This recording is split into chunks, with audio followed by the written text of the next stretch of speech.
کس نے کہا تھا آپ سے کہ سگریٹ پیو؟ ادا نے انتہائی سختی سے پوچھا، لیکن وہ تو سامنے کھڑی نازک سی لڑکی کو دیکھ رہا تھا جس کے رخسار اور کان کی لوئیں تک غصے کی وجہ سے سرخ ہو گئی تھی۔ بولیں؟ ادا نے سختی سے پوچھا۔ کسی نے نکاح نفی سر میں ہلا کر جواب دیا گیا۔ تو پھر کیوں پی رہے تھے؟ سگریٹ پینے کے لیے کسی کی اجازت کی ضرورت نہیں ہوتی، سنجیدگی سے جواب دیا گیا۔ لیکن ہماری گاڑی میں بیٹھ کر سگریٹ پینے کے لیے آپ کو ہماری اجازت کی ضرورت پڑے گی، انکشاف دکھا کر وہ بولی تھی، جس پر سامنے کھڑے شخص کی پیشانی پر پلوں میں اضافہ ہوا تھا۔ وہ کیوں؟ عبدل نے اپنی شہد رنگ آنکھیں چھوٹی کرتے ہوئے بولی ہوتے کہا، ہم آپ کو جواب دینے کے پابند نہیں، آپ کے لیے یہی کافی ہونا چاہیے کہ یہ ہمیں سخت ناپسند ہے۔ ادا نے پیشانی پر آیا پسینہ صاف کرتے ہوئے کہا اور گاڑی کا دروازہ کھول کر بیٹھ گئی۔ انگلیوں کے درمیان دبی سگریٹ کو دیکھتے ہوئے عبدل کل یونیورسٹی سے واپسی پر ہوا یہ واقعہ سوچ رہا تھا، جب ادا کے اتنے سخت رویے پر وہی صبر کے گھونٹ پھرتا ہوا سنجیدگی سے گاڑی ڈرائیو کرتا گھر پہنچ گیا، جس کے محض آدھے گھنٹے بعد ہی ممتاز بیگم کے بلاوے پر اسے گھر کے اندر جانا پڑا، جہاں ممتاز بیگم لاؤنج میں ہی مو انتظار تھیں۔ السلام علیکم۔ عبدل نے انہیں احتراماً سلام کیا۔ وعلیکم السلام۔ کیا آپ نے گاڑی میں سگریٹ پی تھی؟ ممتاز بیگم نے نرمی سے پوچھا۔ ان کی بات پر عبدل کچھ پل خاموش رہا۔ جی کبھی کبھی پیتا ہوں، روز روز نہیں۔ عبدل نے سچ بتانے میں ہی عافیت جانی تھی، کیونکہ سچ تو ادا نہیں انہیں بتا چکی تھی، اس لیے جھوٹ بول کر نوکری سے ہاتھ دھونا کم سے کم وہ نہیں کر سکتا تھا۔ سگریٹ سے ادا کو الرجی ہے، خاص طور پر اس کا دھواں ادا کا بی پی لو کر دیتا ہے۔ اب بھی وہ الٹیاں ہی کیے جا رہی ہے۔ ممتاز بیگم کے بتانے پہ عبدل شرمندہ ہوا اور سوچنے لگا، پہلے بی پی ہائی تھا، اب لو۔ میں معذرت خواہ ہوں، عبدل شرمندہ ہوتے ہوئے بولا۔ اس کی ضرورت نہیں، یہ سب بتا کر میں آپ کو شرمندہ نہیں کرنا چاہتی تھی، صرف اتنا کہوں گی کہ چھوٹی سی درخواست ہی سمجھ لیجیے گا، اور مجھے امید ہے کہ میری بات کا مان رکھیں گے آپ۔ ممتاز بیگم کا نرم سا نازک سی لہجے میں ایک مان تھا، جس پر عبدل بنا کچھ سوچے اس بات میں سر ہلا کر باہر جو چلا آیا۔ اگر یہ بات تھی تو میڈم پہلے بتا دیتی، اب خواہ مخواہ جسٹس صاحب سے بھی مفت میں سننے کو ملے گی۔ عبدل کے ذہن میں کل کا واقعہ آج بھی پورے طرح تر و تازہ تھا۔ جب سگریٹ نے انگلیوں کو جلایا تو فوراً اسے زمین پر پھینک کر اسے پاؤں سے کچل ڈالا، جبکہ ذہن کے پردے پر اب سے تھوڑی دیر پہلے کا واقعہ رومنو ہوا تھا، جب ممتاز بیگم کے سنگ ادا کو لے کر وہ ہسپتال گئے اور ادا کی تماداتی صورت بخار کی شدت کا پتہ دے رہی تھی، جسے دیکھ کر عبدل سچ میں شرمندہ ہو گیا، لیکن اب اس سے معذرت کرنا موسم ارادہ کر چکا تھا اور ادا کے جلد صحت یاب ہو کر یونیورسٹی جانے کی دعا مانگنے لگا تھا۔ گھر میں سب کے سونے کے بعد سکی کا رخ چھت کی جانب تھا، جہاں اس وقت پرسکون سی ہوا چل رہی تھی۔ ریکنگ پر ہاتھ رکھ کر اس نے ایک گہری سانس لی۔ ٹھنڈی ہوا کے باعث اس کے بندھے بالوں میں سے لٹھیں نکل کر اس کے چہرے کو چھو رہی تھی، جن سے بے نیاز ہو کر آنکھیں موندے اپنی زندگی کی تلخ حقیقت میں گزرے چند پل ہی باعث راحت تھے، جو ابھی جیسے بے انتہا محبت کرنے والے شوہر اور محبوب کی دین تھی۔ ان گزرے مہینوں میں انصاف کی جنگ لڑتے لڑتے وہ ایک پل کے لیے بھی ڈگمگائی نہیں تھی، کیونکہ اس کے وجود میں اپنے محبوب کا شوہر کا دیا گیا مان، بھروسہ، عزت اور محبت اس قدر سرایت کر گیا تھا کہ کانٹوں زدہ راستوں نے پیروں کو لہولان کرنے کے باوجود بھی اس کے قدموں میں لرزش نہ پیدا نہیں کی تھی۔ ابیر کی قربت میں گزری ایک لمحہ سکی کی یادداشت میں اس قدر محفوظ تھا کہ وہ اپنا آپ بھلا سکتی تھی، لیکن ابیر کی یادوں کو نہ چاہتے ہوئے بھلا نہیں سکتی تھی۔ بند آنکھوں سے گئے آنسو نکل کر اس کے رخساروں کو بھگو گئے تھے کہ یکدم ایک گرم ہاتھ کا لمس اپنے رخسار پر محسوس کرتے ہوئے سکینہ آنکھیں کھلی تو سامنے ہی وارث کو اپنے جانب تکتا پایا۔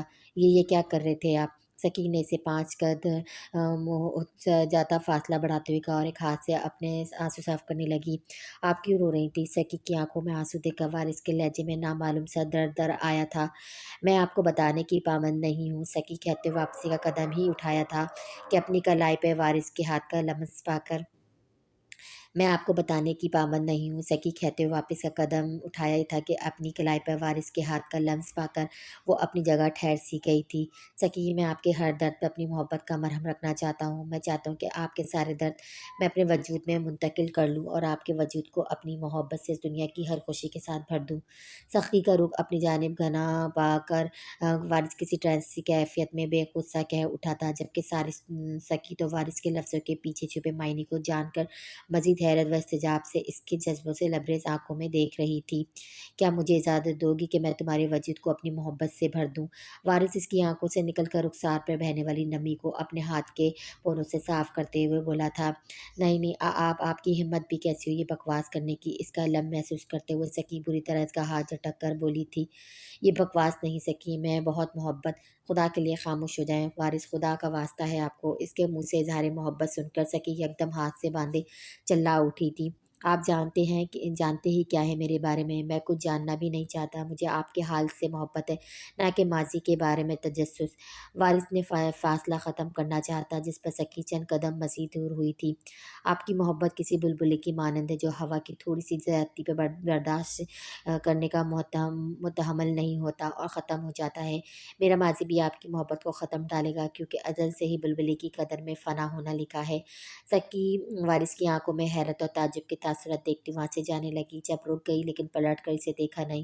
میں عدت میں ہوں وارث صاحب، اس لیے کوشش کیجیے گا کہ میرے سامنے کم سے کم آئے، البتہ میں خود کوشش کروں گی کہ جلد سے جلد عدت ختم کر کے آپ کے گھر سے چلی جاؤں۔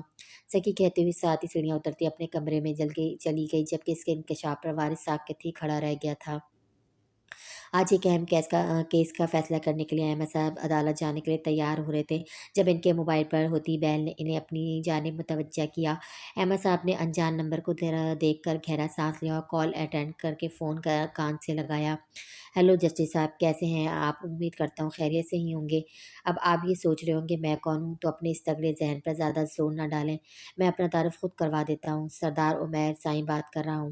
میں نے سوچا آپ اس چوہے بلی کے کھیل کو ختم کرتے ہیں، اس لیے آپ کے ارد گرد کی اتنی سخت سیکورٹی کے باوجود آپ کی پہنچ کہاں تک ہے، اس چیز کو مد نظر رکھتے ہوئے بھی میں آپ کو کھلم کھلا کہہ رہا ہوں کہ اس کیس کا فیصلہ اگر میرے حق میں نہیں آیا، جو کہ اب مشکل ہے لیکن ناممکن نہیں، تو ہاں پتہ ہے کیا ہوگا؟ آپ کی اکلوتی صاحبزادی ادا احمد مصنف علی جوان ہونے کے ساتھ ساتھ بہت خوبصورت، بالکل منوخیز کلی کی مانند ہے، اور کلیوں کو مسلنے کا فن میں بہت اچھے طریقے سے جانتا ہوں، کیونکہ میں ایک زانی مجرم کا بڑا بھائی ہوں۔ امید کرتا ہوں آپ سمجھ گئے ہوں گے۔ احمد صاحب کے کان میں عمیر کا زہر کسی سیسے کی مانند پگھل کر ان کے پورے وجود میں ہوتی جلن کا باعث بنا تھا، جس پر بامشکل انہوں نے ضبط کیا۔ موبائل فون بند ہو گیا تھا، لیکن اب بھی کسی سوچ میں مبتلا دکھائی دیتے تھے، اس لیے فون پر فوری طور پر کسی کا نمبر ڈائل کرتے ہوئے باہر لان میں چلے آئے۔ S P Abdul Qavi speaking. دوسری جانب سے قوی کی سنجیدہ سی آواز سنائی دی۔ جسٹس احمد مصنف علی بات کر رہا ہوں۔ احمد صاحب اپنا تعارف کروایا یا قوی کو پاور کروانا ضروری سمجھا؟ یس سر، احمد صاحب کا نام سنتے ہی قوی نے احتراماً کہا۔ ایس پی عبدالقوی، کیا میں جان سکتا ہوں آپ نے میری صاحبزادی کے لیے کیا سیکورٹی ارینج کی ہے؟ احمد صاحب نے بات کو گھما پھرا کرنے کی بجائے ڈائریکٹ مدعے کی بات پر آئے تھے۔ سر، ہمارے دوست کے سپاہی سول کپڑوں میں ان کے گاڑی کے آگے ہوتے ہیں، جبکہ ہماری دوسری فورس کی موبائل ان کی گاڑی کا تعاقب کرتی ہے، اور آپ کی صاحبزادی کے گارڈز بھی ہماری فورس کے تجربہ کار آفیسر ہیں۔ کوی نے انہیں تفصیل سے آگاہ کرتے ہوئے بتایا۔ مجھے دوبارہ سے دھمکی آمیز فون کالز آ رہی ہیں اور مجھے یقین ہے کہ وہ دوبارہ سے کچھ نہ کچھ کرنے والے ہیں۔ احمد صاحب کے لہجے میں پریشانی واضح جھلک رہی تھی۔ انشاءاللہ سر، ہم اپنی پوری کوشش کریں گے، لیکن سر میری ایک درخواست ہے، پلیز اللہ تعالیٰ پر بھروسہ رکھیں، آپ سچ کو انصاف دلانے والے ایک باہمت شخص ہیں، تو آپ کی صاحبزادی کا حوصلہ بھی آپ ہی کی طرح بلند ہوگا، اس لیے اللہ تعالیٰ کی ذات پر یقین رکھیں، انشاءاللہ وہ بہتر کرے گا۔ قوی کی بات پر احمد صاحب نے گہرا سانس لے کر خود کو پرسکون کیا تھا۔ شکریہ قوی کی یقین دہانی پر احمد صاحب تشکر سے بولے تھے۔ ہمارا فرض تھا سر۔ اوکے، اللہ حافظ۔ اللہ حافظ سر۔ احمد صاحب فون کرنے کے بعد نظر اٹھائی تو سامنے ادا انہیں دکھائی دی۔ ادا، احمد صاحب پریشانی سے بولے تھے، کیونکہ انہیں لگ رہا تھا کہ ادا سب سن چکی ہے۔ ادا خاموشی سے ان کا ہاتھ پکڑ کر کرسی میں بٹھانے کے بعد خود ان کے سامنے دونوں ہو کر ان کے گھٹنوں پر ہاتھ رکھ گئی۔ اسی وقت عبدل بھی جیب میں موبائل ڈالتا ہوا لان میں داخل ہوا۔ بابا، آپ کو معلوم ہے آپ دنیا کے بیسٹ بابا ہیں، کوئی بھی بابا اپنی اولاد کے لیے اتنا سب کچھ نہیں کرتا جتنا آپ نے میرے لیے کیا، کر رہے ہیں اور کرتے رہیں گے۔ ادا نے ان کے ہاتھ تھام کر ایک مان سے کہا، جس پر احمد صاحب مسکرا دیے۔ ایک سوال کا جواب دیں گے؟ ادا نے کہا تو احمد صاحب نے سوالیہ نظروں سے اسے دیکھا۔ ہم آپ کی کمزوری ہیں یا طاقت؟ میری ادا، میری بیٹی میری طاقت ہے۔ احمد صاحب نے ادا کا چہرہ ہاتھوں میں تھام کر کہا، تو میری وجہ سے خود کو کمزور کیوں بنا رہے ہیں؟ ادا نے ان کے ہاتھوں پر اپنے ہاتھ رکھتے ہوئے کہا، مجھے ڈر ہے کہ میں کہیں کھو نہ دوں آپ کو۔ احمد صاحب کے لہجے سے ڈر جھلک رہا تھا۔ تو پھر آپ ڈرنا چھوڑیں بابا، کیونکہ ہونا تو وہی ہے جو قسمت میں لکھا ہے، جو اللہ تعالیٰ چاہتے ہیں۔ ہم کمزوری نہیں بلکہ طاقت ہیں آپ کی، اور ہم نہیں چاہتے کہ ہماری وجہ سے آپ کا کوئی ایسا فیصلہ کرے جو آپ کے لیے ندامت اور ضمیر پر بوجھ کا باعث بنے۔ اگر آپ پریشر میں آ کر بھی کوئی بھی غلط فیصلہ کرتے تو یقین کریں بابا آپ کی ادا اس بوجھ کے ساتھ کبھی بھی جی نہ پائے گی۔ اس کی وجہ ایک ایسی لڑکی کو انصاف نہیں ملا جس کے دامن میں کانٹوں اور سسکیوں کے علاوہ اور کچھ نہیں تھا، جسے امید کا دامن اس کے باپ نے تھمایا تھا۔ اگر ندامت کے ساتھ مرنا ہے تو پھر میں سرخرو ہو کر کیوں نہ کروں، کم سے کم میرے زمین پر کوئی بوجھ تو نہیں ہوگا۔ ادا نے اپنی عمر کے مقابلے میں انتہائی نرمی اور سمجھداری سے احمد صاحب کو قائل کرنے کی کوشش کی۔ ان دونوں کی گفتگو عبدل بھی بآسانی سن سکتا تھا، اتنی سمجھداری کی توقع وہ کم سے کم ادا سے ہرگز نہیں رکھتا تھا۔ فیصلہ آپ کا اپنا ہے، میں چلتی ہوں، یونیورسٹی سے لیٹ ہو رہی ہوں نا، اپنا خیال رکھیے گا۔ ادا نے عبدل کو دیکھ لیا تھا اس لیے جلدی سے یونیورسٹی جانے کے لیے اٹھی تھی، لیکن جنات سے پہلے احمد صاحب کو ایک بار پھر سے بات کروائی کہ وہ ان کی کمزوری نہیں بلکہ طاقت ہے، جس پر احمد صاحب نے اس کی پیشانی پر بوسہ دیا۔ عبدل نے گاڑی کا دروازہ کھولا تو ادا خاموشی سے بیٹھ گئی، تو عبدل بھی ڈرائیونگ سیٹ سنبھالتے ہوئے گاڑی سٹارٹ کر چکا تھا۔ ہم آپ سے ایکسکیوز کرنا چاہتے ہیں، تھوڑی دیر میں ادا نے عبدل کو دیکھتے ہوئے کہا، جس پر عبدل نے بیک ویو مرر سے اسے سوالیہ نظروں سے دیکھا۔ اس دن ہم نے کافی روٹ انداز میں بات کی تھی آپ سے، تو اس کے لیے معذرت چاہتی ہوں۔ ادا نے اس کی الجھن دور کرتے ہوئے معذرت خواہ انداز میں کہا، کوئی بات نہیں، میں نے بھی اس دن نازیہ حرکت کی تھی۔ عبدل نے بھی سنجیدگی سے کہا، دراصل ہمیں سگریٹ سے الرجی ہے، تو اس دن ہم نے غصہ بھی کم کیا اور اب معذرت بھی کر لی، لیکن اگلی دفعہ غصہ بھی زیادہ کریں گے اور معذرت بھی نہیں کریں گے، پھر آپ کو پتہ چلے گا غصہ ہونا کسے کہتے ہیں۔ ادا نے مسکراہٹ دبا کر کہا، جس پر عبدل نے گردن ترچھی کرتے ہوئے اسے دیکھا، جو شرارتی نظروں سے سنجیدہ صورت بنائے اسے ہی دیکھ رہی تھی۔ ادا کے اس انداز پہ عبدل نے بھی اپنی حد میں رہتے ہوئے مسکراہٹ دبا کر سر اسبات میں ہلا کر اپنی پوری توجہ ڈرائیونگ پر مرکوز کر لی۔ وارث فری ہو، بات کرنی ہے تم سے۔ رات میں وارث لانچ میں بیٹھا ٹی وی دیکھ رہا تھا جب کوی نے اس کے پاس آ کر بیٹھ گیا۔ جی بھائی بولیں۔ وارث نے ٹی وی کی آواز کم کرتے ہوئے اپنی توجہ اس پر مرکوز کی۔ آج کل تم گھر میں کچھ کم نظر آتے ہو، اب بھی اتفاق یہ کہ تم میرے ہوتے ہوئے گھر پر ہو، وجہ جان سکتا ہوں؟ وکیل کوی نے سنجیدگی سے پوچھا، جس پر وارث کچھ پل خاموش ہو گیا۔ دراصل بھائی فائنلز نزدیک ہیں تو دوستوں کے ساتھ گروپ اسٹڈی کرتا ہوں، بس اس لیے، لیکن مما سے باقاعدہ اجازت لے کر ہی جاتا ہوں۔ میز پر چائے رکھتی سکی کو مکمل نظر انداز کرتے ہوئے وارث نے سنجیدگی سے کوی کو وجہ بتائی۔ آج کل کام کا برڈن زیادہ ہے، اس لیے مجھے تھانے میں رہنا پڑتا ہے، اور رات میں آ کر گھر میں تم بھی نہیں رہو گے تو کیسا چلے گا؟ سکی نرم مسکراہٹ سے نواز کر وہ وارث کی جانب سنجیدگی سے مخاطب تھا، جبکہ سکی جا چکی تھی۔ اوکے، میں نہیں جاؤں گا، گھر میں پڑھ لیا کروں گا، کوئی اور بات؟ وارث کی سنجیدگی اب بھی برقرار تھی، اس کے تاثرات کو کافی حد تک کوی ابزرو کر چکا تھا۔ باتیں تو بہت ساری، لیکن مجھے امید تھی، بلکہ ایمان تھا، میرا بھائی خود مجھے آ کر بتائے گا۔ کوی کے لہجے میں افسوس تھا، جسے محسوس کرتے ہوئے وارث کچھ بول ہی نہ سکا۔ ایسی کوئی بات نہیں بھائی، آپ کو غلط فہمی ہوئی ہے، ہمت کرتے ہوئے وارث نے پھر سے عذر تلاشا تھا۔ تم سکی کے بارے میں جانتے ہی کیا ہو وارث، سوائے اس کے کہ وہ ہمارے گھر میں اپنی کسی مجبوری کے تحت رہ رہی ہے؟ اس کی خاموشی کو لفظوں کی زبان دیتے ہوئے کوی سخت لہجے میں بولا تھا، کیونکہ وہ پچھلے کچھ دنوں سے اس کی خاموشی کو محض سکی کے حوالے سے ہی نہیں بلکہ منزہ کی زبان سے بھی سن چکا تھا۔ مجھے کسی کے بارے میں کچھ نہیں جاننا بھائی، خاص طور پر اس کے انسان کے بارے میں جو ایک پہیلی اور پہیلیاں بوجھنے کا شوق مجھے بچپن سے ہی نہیں ہے۔ وارث نے دبے لفظوں میں اپنی ناپسندگی کا اظہار کر دیا، جسے سن کر کوی کی پیشانی پر بل نمودار ہوئے تھے۔ وہ کوئی پہیلی نہیں وارث، ایک جیتی جاگتی انسان ہے، ہماری طرح وہ بھی جذبات احساسات رکھتی ہے۔ کوی کی بات پر وارث تعزیہ انداز میں ہنسا، سانس لیتی ہے تو محسوسات بھی رکھتی ہوگی، لیکن دوسروں کے جذبات اور احساسات کو پیروں تلے روننے کا فن بھی خوب جانتی ہے۔ کچن کے دروازے پہ لہراتا آنچل دیکھ کر وارث طنزیہ انداز میں ہنس کر کہا تھا، ایسے الفاظ استعمال مت کرو وارث جو تمہیں بعد میں اذیت دیں، تمہارے جذبات صرف تم تک محدود رہیں، ان کو سکی سے منسوب کرنے کی ضرورت نہیں، کیونکہ تمہارے یہ جذبات یک طرفہ تھے، ان کو ابھارنے میں سکی کا کوئی کردار نہیں، اور مجھے افسوس سے کہنا پڑ رہا ہے کہ میرا بھائی ایک بے حس مرد ہے، جسے عورت کے احساسات، اس کے جذبات کی کوئی قدر نہیں، کوئی پرواہ نہیں، اور مجھے کوئی دریغ نہیں یہ کہنے میں کہ تمہاری محبت میں خود غرضی لپٹی ہوئی ہے۔ کوی نے پہلی بار انتہائی سخت لہجے میں وارث سے بات کرتے ہوئے آخر میں لہجے میں افسوس تر آیا تھا، آپ اندازہ ہی نہیں کر سکتے بھائی کہ محبت کس کس انداز میں خود غرضی لے ہوئی ہے۔ محبوب کو کسی کی دسترس میں دیکھنا تو دور کی بات، اس کے لہجے میں رقیب کے پیار کی چاشنی دل کو اس قدر چھلنی کرتی ہے کہ آپ کی روح تک کے پخینے اڑ جاتے ہیں، اور میری محبت تو ویسے بھی ایک بے حس لڑکی کے ساتھ نتی ہے، جسے میں چاہ کبھی چھڑا نہیں سکتا، کیونکہ میرا خود پر سے اختیار ختم ہو چکا ہے۔ सकी को बाहर की सिमत जाते देखकर वारिस ने कहा और अपना सर दोनों हाथों में थामकर सोफे पर ढांसा गया था, जबकि अपने छोटे भाई के मुंह से इस कदर गहरी बातें सुनकर कवि ने गहरा सांस खारिज किया। मेरे साथ चलो, कुछ बताना ही नहीं बल्कि बहुत कुछ दिखाना भी है, कवि ने इसके शाने पर हाथ रखते हुए कहा, जिस पर वारिस ने सवालिया नजरों से इसे देखा। कवि की आंखों में संजीदगी देखकर खामोशी से इसकी तलकीद में चलने लगा था। रात का न जाने कौन सा पैर था, जबकि अदा रह रहकर करवटें बदलती बेचैन सी लग रही थी। जब बेड पर सुकून न मिला तो कमरे से मलिक बालकोनी स्लाइडिंग डोर खोलते हुए ठंडी हवा के गिर्द सांस लेती खुद को पुरसुकून करने लगी।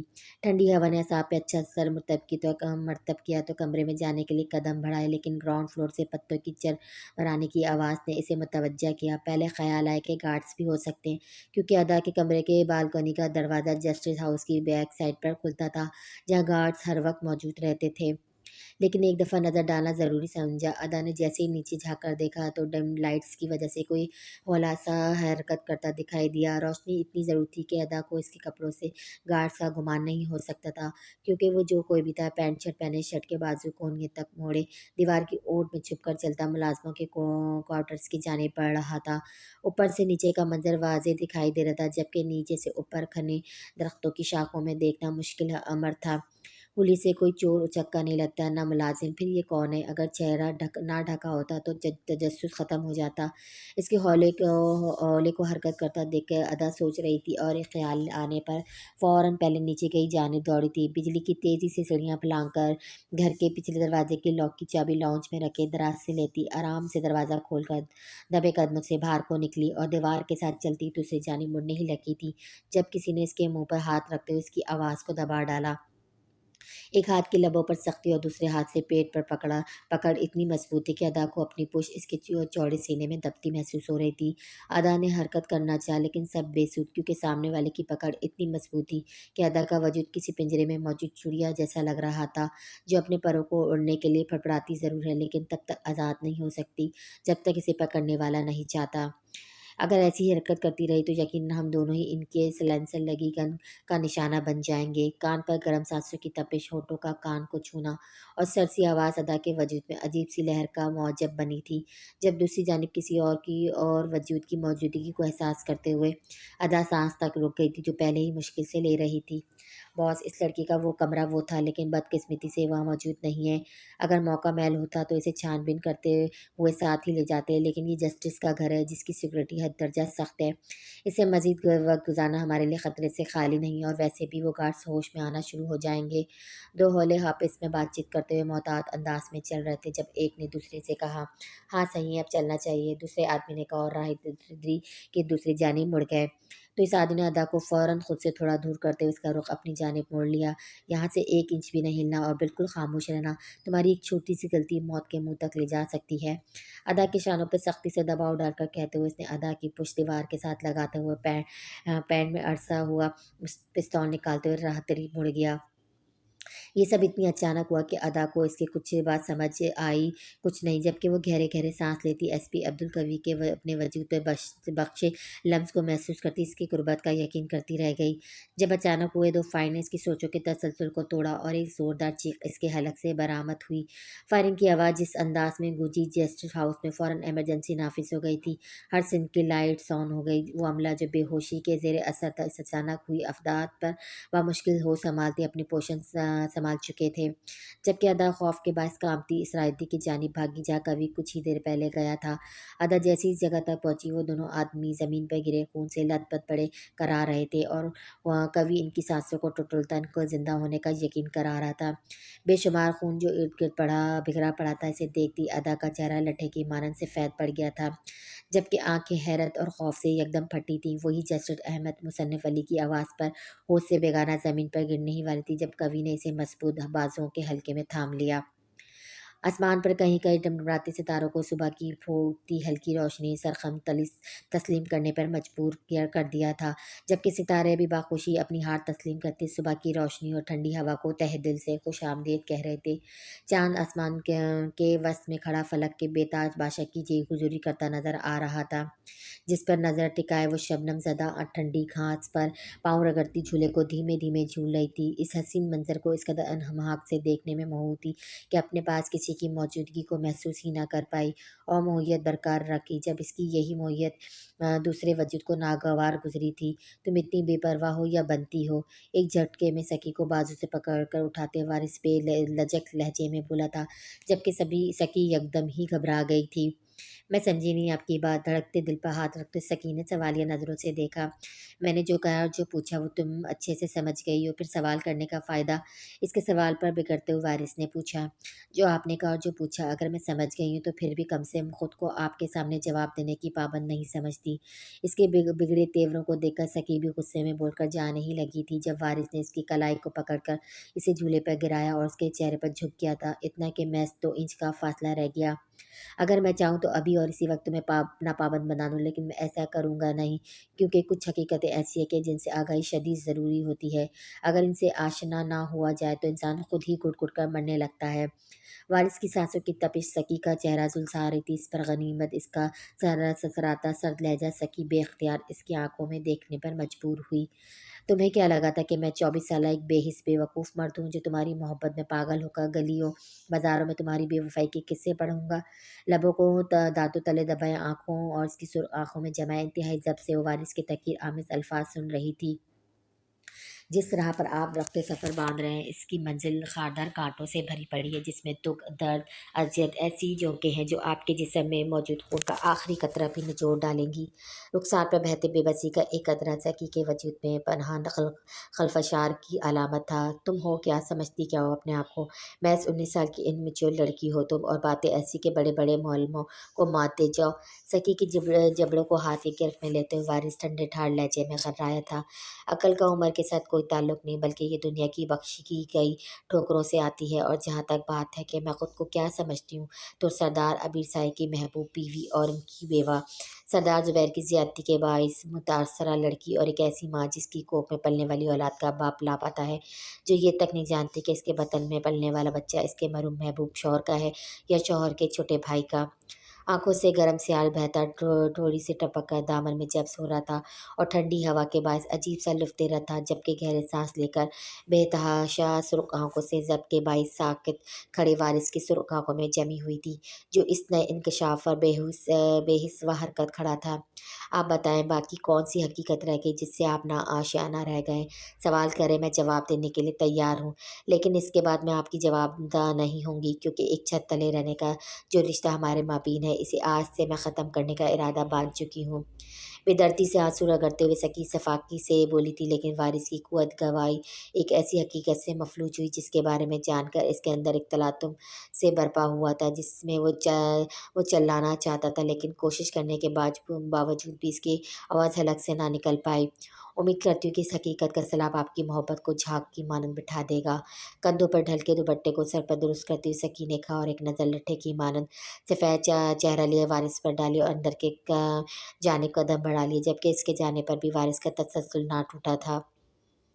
شکریہ کوی، اگر آپ آج نہ ہوتے تو پتہ نہیں کیا ہو جاتا۔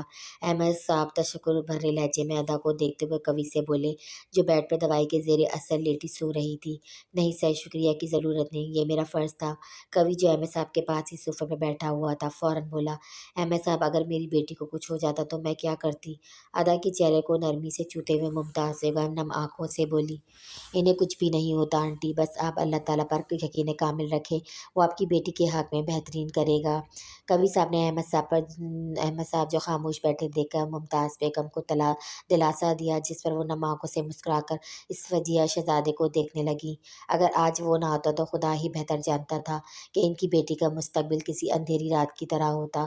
احمد صاحب کے پاس الفاظ نہیں تھے، وہ کس طرح کوی کا شکر گزار ہوتے۔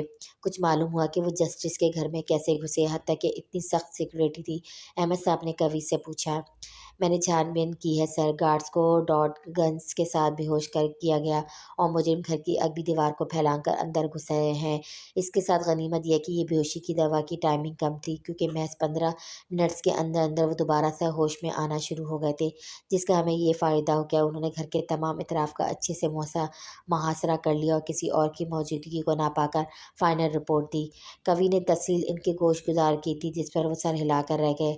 سر، ان سب ایک بات جو سب سے زیادہ زیادہ ضروری اور غور طلب ہے وہ کہ ان مجرموں کی مقبری کی گئی ہے جس کی کال بذات خود مجھے آئی۔ قوی کے انکشاف پر احمد صاحب اسے دیکھنے لگے۔ مطلب؟ احمد صاحب نے اچھکتے ہوئے اسے دیکھا۔ مطلب یہ کہ سردار عمیر سائیں کھلم کھلا دھمکیوں پر تر آیا ہے۔ وہ محض دھمکیاں یا گیدڑ بھکیاں نہیں دیتا بلکہ اپنا کہا سچ کر دکھاتا ہے۔ اس نے بتایا کہ ان 2 آدمیوں کو اس نے بھیجا ہے۔ اگر وہ آپ کی صاحبزادی کو اغوا کرنے میں کامیاب ہو بھی جاتے ہیں تو پھر بھی عمیر ان کی مخبری کروا کر انہیں ہماری تحویل میں دے دیتا۔ اس سب کا مقصد صرف آپ کو ڈرانا دھمکانا ہے کیونکہ وہ آپ کا ویک پوائنٹ جانتا ہے۔ کوی نے سنجیدگی سے کہتے ہوئے ان کی طرف دیکھا جو ادا کے منموہنے چہرے کو پریشان نظروں سے دیکھ رہے تھے۔ لیکن میری بیٹی میری طاقت ہے، کمزوری نہیں۔ ادا کا بخشا مان احمد صاحب کے لہجے میں جھلک رہا تھا جسے محسوس کرتے ہوئے کوی کے لب مسکراہٹ میں ڈھلے تھے۔ بالکل سر، یہی عزم اور حوصلہ چاہیے، تبھی ایک ہمیں کمزور اور طاقتور کے مابین جنگ لڑ کر کمزور کو فتح یاب کر سکتے ہیں۔ کوی بات احمد صاحب نے ہلکی مسکراہٹ کے سنگ اسے دیکھا۔ ویل ڈن عبدالقوی، میں تمہاری ذہانت اور سمجھداری کا متعارف ہو گیا ہوں۔ کوی کے کندھے پر ہاتھ رکھتے ہوئے احمد صاحب بولے تھے جبکہ ادا کو کسمساتے دیکھ کر کوی فوراً اپنی جگہ سے اٹھا۔ اوکے سر، اب مجھے اجازت دیں، انشاءاللہ کل ملاقات ہوگی۔ سلوٹ کرتے وقت کوی نے اجازت چاہی اور ایک نظر نیم و آنکھیں کھولی ادا کو دیکھا اور خاموشی سے چلا گیا جبکہ ادا ہوش میں آتے ہی ممتاز بیگم اور احمد صاحب اس کی جانب متوجہ ہو گئے تھے۔ سائیں غضب ہو گیا، ہماری ساری تقریب رایا گئی، وہ لڑکی بھی ہمارے ہاتھ نہیں لگی اور ہمارے ہٹے کٹے بندے بھی پولیس کی تحویل میں آ گئے ہیں۔ سردار عمیر سائیں لاؤنج میں بیٹھا ہاتھ میں حرام شے کا بھرا گلاس تھاما ہوا تھا جب اس کا آدمی اندر آتے ہی بری خبر دینا شروع ہو گیا۔ او کیا سچ میں ایسا ہوا ہے؟ وہ دونوں پکڑے گئے؟ عمیر نے گلاس ایک ہی سانس میں ختم کرتے ہوئے میز پہ رکھا اور معصومیت کے سنگ اپنے آدمی سے پوچھنے لگا۔ جی ایسا ہی ہے۔ عمیر کا نشہ میں ڈوبا لہجہ بہت عجیب سا تھا جسے محسوس کرتے ہوئے اس کا آدمی بھوکلائے ہوئے انداز میں بولا جس پر عمیر کا شفقت سے بھرپور کہکمہ گونج اٹھا۔ یہ تو بہت اچھا ہوا کہ وہ دونوں پکڑے گئے، اگر بچ کر نکل جاتے تو میری مخبری چھوٹی ثابت ہو جاتی نا۔ ایک دفعہ پھر سے معصومیت سے کہتے عمیر اپنے ہی آدمی کو حیران کر گیا تھا۔ تو وہ سب آپ نے کہتے ہیں اگر ہرن کا شکار کرنا ہو تو اسے بھگا کر اتنا تھکاؤ کہ وہ خود ہی سر کو خم کر دے اور اپنی جان کو شکاری کے آگے نچھاور کر دے۔ پہلی میں کہتے ہوئے عمیر صوفے پر بیٹھ کر ہونک بنے اپنے آدمی کے چہرے کو دیکھنے لگا۔ کیا سمجھے؟ عمیر نے پوچھا۔ کچھ بھی سمجھ نہیں آ رہا۔ پہلے آپ نے خود ان دونوں کو جسٹس ہاؤس میں سلیس کی لڑکی کو لانے بھیجا، اتنی ٹائٹ سیکورٹی کے باوجود جب وہ اندر گھسنے میں کامیاب ہو گئے تو آپ نے ان کی مخبری کر دی نا۔ سب کا مقصد کیا ہے سائیں؟ اس کے کہنے پر عمیر پھر سے ہنسنے لگا۔ ابھی تو کہا ہے کہ شکار کو بھگا بھگا کر تھکا ڈالو اور جب وہ تھک جائے تو اس پہ چپٹ پڑو۔ ان دونوں کی مخبری اس جسٹس کے لیے ایک اور وارننگ تھی۔ 1 ہفتے بعد کیس کا فیصلہ سنایا جائے گا جو مجھے زبیر کے حق میں ہی چاہیے اور اس کے لیے مجھے جس حد تک جانا پڑے گا میں جاؤں گا۔ لہجے میں وحشت لی عمیر نے حرام کا ایک اور گلاس پانی کی طرف پیا جبکہ اس کا آدمی ابھی بھی حیران کھڑا تھا۔ خیر اب جو ترکیب ہے اس میں آئی جی صاحب کا خاندان بھی شامل ہے تو اب جیسا بھی کہوں گا تمہیں بالکل ویسا ہی کرنا پڑے گا کیونکہ اس ترکیب میں ترمیم بالکل نہیں ہوگی، جیسا کہا ہے ویسا ہی ہوگا۔ عمیر نے کہتے ہوئے اپنا پلان بتانے لگا جبکہ اس کا آدمی اپنے سائیں کی اس قدر شفقت پہ حیران کھڑا تھا۔ اس کی بتائی ترکیب پر عمل کرنے کے لیے کوئی اور چارہ ہوتا تو وہ اسے چننا بہتر گرانتا۔ وارث اور سکی کا سامنا ہوئے 2 دن گزر چکے تھے۔ سکی نے بےتحاشا کوشش کی تھی کہ وہ کسی نہ کسی طرح یہاں سے چلی جائے لیکن منازع نہیں مانی اور رہی سہی کسر کوی نے پوری کر دی تھی۔ اس نے اس کے متعلق کوئی بات ہی نہیں سن رہا تھا، بس اسے طبیعت کا ڈھیر سارا خیال رکھنے کو کہتا اور کیس کو جیتنے کی نوی سنا دیتا جس پر سکی خاموشی اختیار کر لیتی۔ اب بھی کوی اسٹڈی میں بیٹھا تھا جب دروازہ نوک کرنے کے بعد سکی اندر داخل ہوئی۔ بھائی آپ کی چائے اور آپ نے بلایا تھا؟ میز پر چائے رکھنے کے بعد سکی نے کوی سے پوچھا جو فائل کی ورگردانی کر رہا تھا۔ ہاں بلایا تھا، بیٹھو، ضروری بات کرنی ہے تم سے۔ فائل سے ایک جانب رکھتے ہوئے کوی اس کی طرف متوجہ ہوا تھا۔ بڑی سی چادر میں اپنا نازک سا وجود چھپائے سکی صوفے پر اس کے سامنے بیٹھی تھی۔ اب کیا ارادہ ہے؟ کیا کرنا ہے؟ کچھ سوچا ہے؟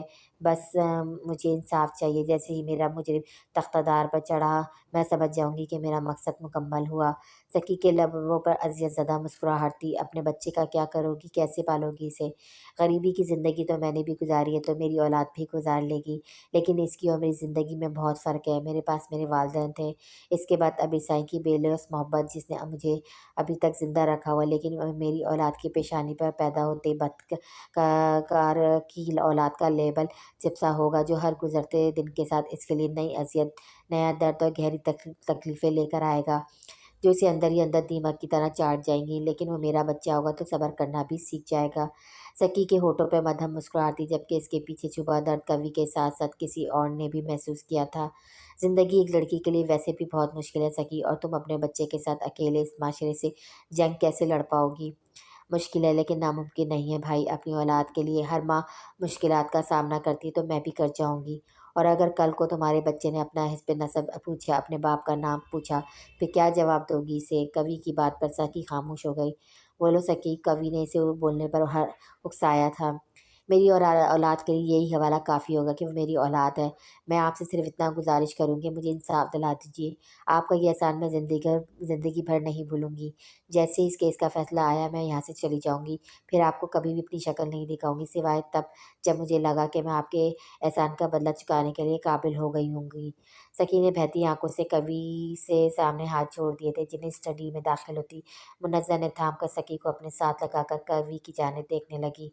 ये कोई एहसान नहीं होगा सकी, तुम्हारे मुजरिम को इस कदर अज़ियतनाक सज़ा मिलेगी कि इस जैसे कई लोगों को इबरत हासिल हो जाएगी कि गलत अमर का कितना दर्दनाक नतीजा निकलता है। तुम्हें मैंने बहन कहा ही नहीं, समझा भी है। और भाई अपनी बहनों के साथ हर कदम हर मोड़ पर साथ खड़े होते हैं, समझी? मुन्नज़्ज़ा के सीने से लगी सकी के आंसू नरमी से चुनते हुए कवि इंतहाई शफकत आमेज़ लहजे में बोला, तो सकी इसकी बात पर मुस्कुराकर असबात में सर हिला गई कि तभी स्टडी रूम का दरवाज़ा खोलकर सपाट तासुरात लिए वारिस दाखिल हुआ। सकी की मुस्कुराहट फ़ौरन सिकुड़ गई और मज़ीद एक भी नज़र डाले बगैर वहाँ से जाने ही लगी थी, जब मुन्नज़्ज़ा ने इसका हाथ थाम कर अपने पास बिठा लिया। जबकि कवि और मुन्नज़्ज़ा ने वारिस को देखा, जो मुन्नज़्ज़ा के कदमों में बैठकर इनके हाथ थाम गया। आपको पता है, आप दुनिया की बेस्ट मामा हैं। इतनी अच्छी मामा के औलाद के चेहरे पर दर आए नए रंगों को भी पहचान लेती हैं। वारिस की नज़रें मुन्नज़्ज़ा के चेहरे पर थी, जबकि इसका लहजा इंतहाई नरमी लिए हुआ था। वहीं पर सकी सर झुकाए तेलियां मसल रही थी। माँ बच्चे को अपने ही बतन में पूरे 9 माह रखती है। इसकी हरकत, इसका अंदाज माँ के दिल के करीब तर होता है।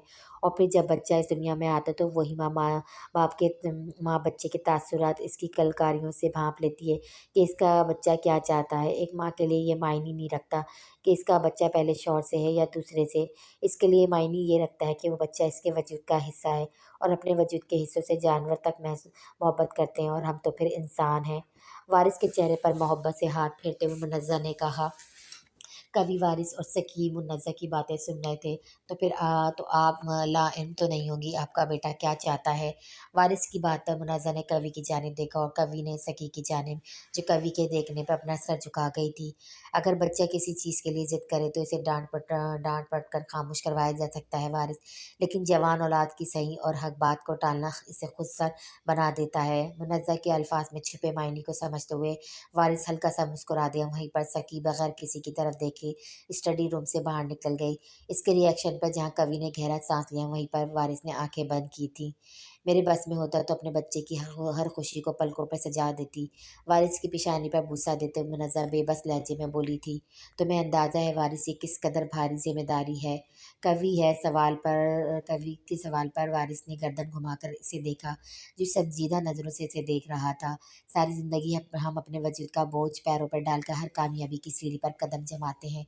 ये पैरों का फ़र्ज़ नहीं कि वो हमारा बोझ उठाने के साथ साथ हमारी कामयाबी का भी बोझ उठाए, लेकिन किसी गर्ज़ के बगैर, किसी फ़ायदे के सिवा वो ना सिर्फ हमारा बोझ उठाते हैं, बल्कि हमारी कामयाबी की जानिब कदम बढ़ाने में भी हमारा साथ देते हैं। बिल्कुल इसी तरह कुछ ज़िम्मेदारियाँ बोझ नहीं लगती, बल्कि इन्हें दिल से निभाया जाता है, खुलूस से समझा जाता है, बिल्कुल किसी नन्हे पौधे की तरह जिसे हर मौसम में प्यार और तवज्जो की ज़रूरत होती है, ताकि वो मुरझा ना जाए। वारिस के लहजे से सिलकती सच्ची खुशी और अज़म कवि के अंदर तक सुकून की लहर दौड़ा गया था। लबों पर मचलती मुस्कुराहट ने जहाँ वारिस का हौसला बढ़ाया था, वहीं पर मुन्नज़्ज़ा भी खुले दिल से मुस्कुरा दी थी। اگر تمہارا عزم اور محبت سچی ہے تو اس کا یقین بھی تمہیں ہی دلانا ہوگا۔ کبھی کی بات پہ وارث نے اسبات میں سر ہلایا تھا۔ پہلے سے زمین پر تو لے کر آئے، ان محترمہ کے نخرے آسمان سے باتیں کر رہے ہیں۔ وارث اپنی پہلی موج پر آتا ہوا بولا، تو پھر ان محترمہ کو آج ہی زمین پر لاتے ہیں۔ کوی نے بھی اس کے شانے پر ہاتھ رکھتے ہوئے مسکراہٹ ضبط کرتے ہوئے کہا، جس پر منظم مسکرا کر اپنے بیٹوں کو دیکھنے لگی۔ کیا ہوا ادا، اتنی ڈل کیوں ہو رہی ہو یار؟ ادا کی طبیعت ابھی بھی سنبھلی نہیں تھی، جس کے باعث وہ یونیورسٹی نہ جا سکی، اور اس کی عیادت اور ایک خاص پیغام کے تحت ماروق اور آئی جی صاحب ماروق کے والد احمد صاحب کے گھر آئے تھے، جہاں پر ماروق کو ادا کا زرد سا چہرہ پریشان کر گیا تھا۔ کچھ نہیں یار، بس طبیعت درست نہیں ہے ہماری، ادا کے کمرے میں بیڈ پہ بیٹھی ماروق نے اس کے جواب پر اسے گھور کر دیکھا۔ ہاں ہاں، تم مجھے کیوں بتاؤ گی اپنی پریشانی؟ میں کون سا تمہاری کچھ لگتی ہوں؟ چلو بھائی صحیح ہے، معلوم ہو گیا مجھے کہ میں تمہارے لیے کتنی اہم ہوں۔ ماروق نے اسے ایموشنل بلیک میل کرنا چاہا، جس پر ادا مسکراہٹ کر رہ گئی۔ ہمیں ایموشنل بلیک میل کرنے کی کوئی ضرورت نہیں ہے ماروق، کیونکہ تم اچھے سے جانتے ہو کہ ہم تمہاری کسی بھی بلیک میلنگ میں نہیں آتے، تو یہ کرنا چھوڑ دو۔ بڑی خوبصورتی کے ساتھ ادا نے ماروق کو اصلیت بتائی۔ بڑی خوبصورتی کے ساتھ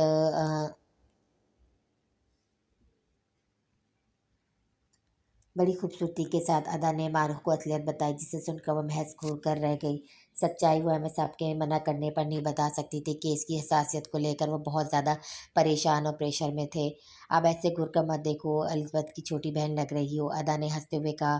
تم نہ مجھ سے بات ہی نہ کیا کرو، ماروق کہتے ہوئے بیڈ سے اٹھی۔ اچھا نہیں کرتے بات، یہ بتاؤ کیسے آنا ہو؟ ماروق کا ہاتھ پکڑ کر دوبارہ سے بٹھاتے ہوئے بولی۔ تم مر گئی تھی تو سوچا کیوں نہ تعزیت کرنے آ جائیں، لیکن مجھے کیا پتا تھا مردے زندہ بھی ہو جاتے ہیں۔ ماروق نے اس قدر چہرہ بگاڑ کر کہا کہ ادا پیٹھ پہ پکڑ کر ہنسنے لگی۔ اگر یہی بات بابا کے سامنے کی ہوتی تو پھر ہم دیکھتے کہ وہ تمہارے ساتھ کیا کرتے۔ ہنسی کو بریک لگاتے ہوئے ادا نے کہا۔ جہاں پر معروف نے آبرو جھکا کر اسے دیکھا۔ او تو پھر جسٹس احمد مصنف علی کی اکلوتی صاحبزادی صاحبہ، تو میں آئی جی طاہا صاحب کی چھوٹی بیٹی ہوں، اور دل عزیز بھی، اس لیے وہ ہمیں بچا لیتے تمہارے بابا کے غیظ و غضب سے۔ معروف نے ٹون بدل کر کہا، جی جی محترمہ، یہ تو ہے۔ ادا نے بھی اس کی بات کی تائید کرتے ہوئے کہا، بتاؤ نا کس وجہ سے آنا ہوا تمہارا اور انکل کا؟ ادا نے اس سے پھر سے پوچھا۔ شادی ہے میری، کارڈ دینے آئی تھی۔ معروف نے گلے میں ڈالا ہوا دوپٹہ دانت تکے دباتے ہوئے شرما کر کہا، جس پر ادا نے تنقیدی نظروں سے اس کا جائزہ لیا۔ اچھا عاقب بھائی کو اتنی جلدی ہے یا تمہیں؟ نہیں، انہیں زیادہ جلدی ہے۔ اب کی بار آنکھیں ٹپٹپا کر معروف گویا ہوئی، حرکتوں سے تمہیں جلدی لگ رہی ہے؟ ادا کی بات پر معروف نے دانتوں تلے دبایا، دوپٹہ ہٹایا اور ادا کو گھور کر دیکھا۔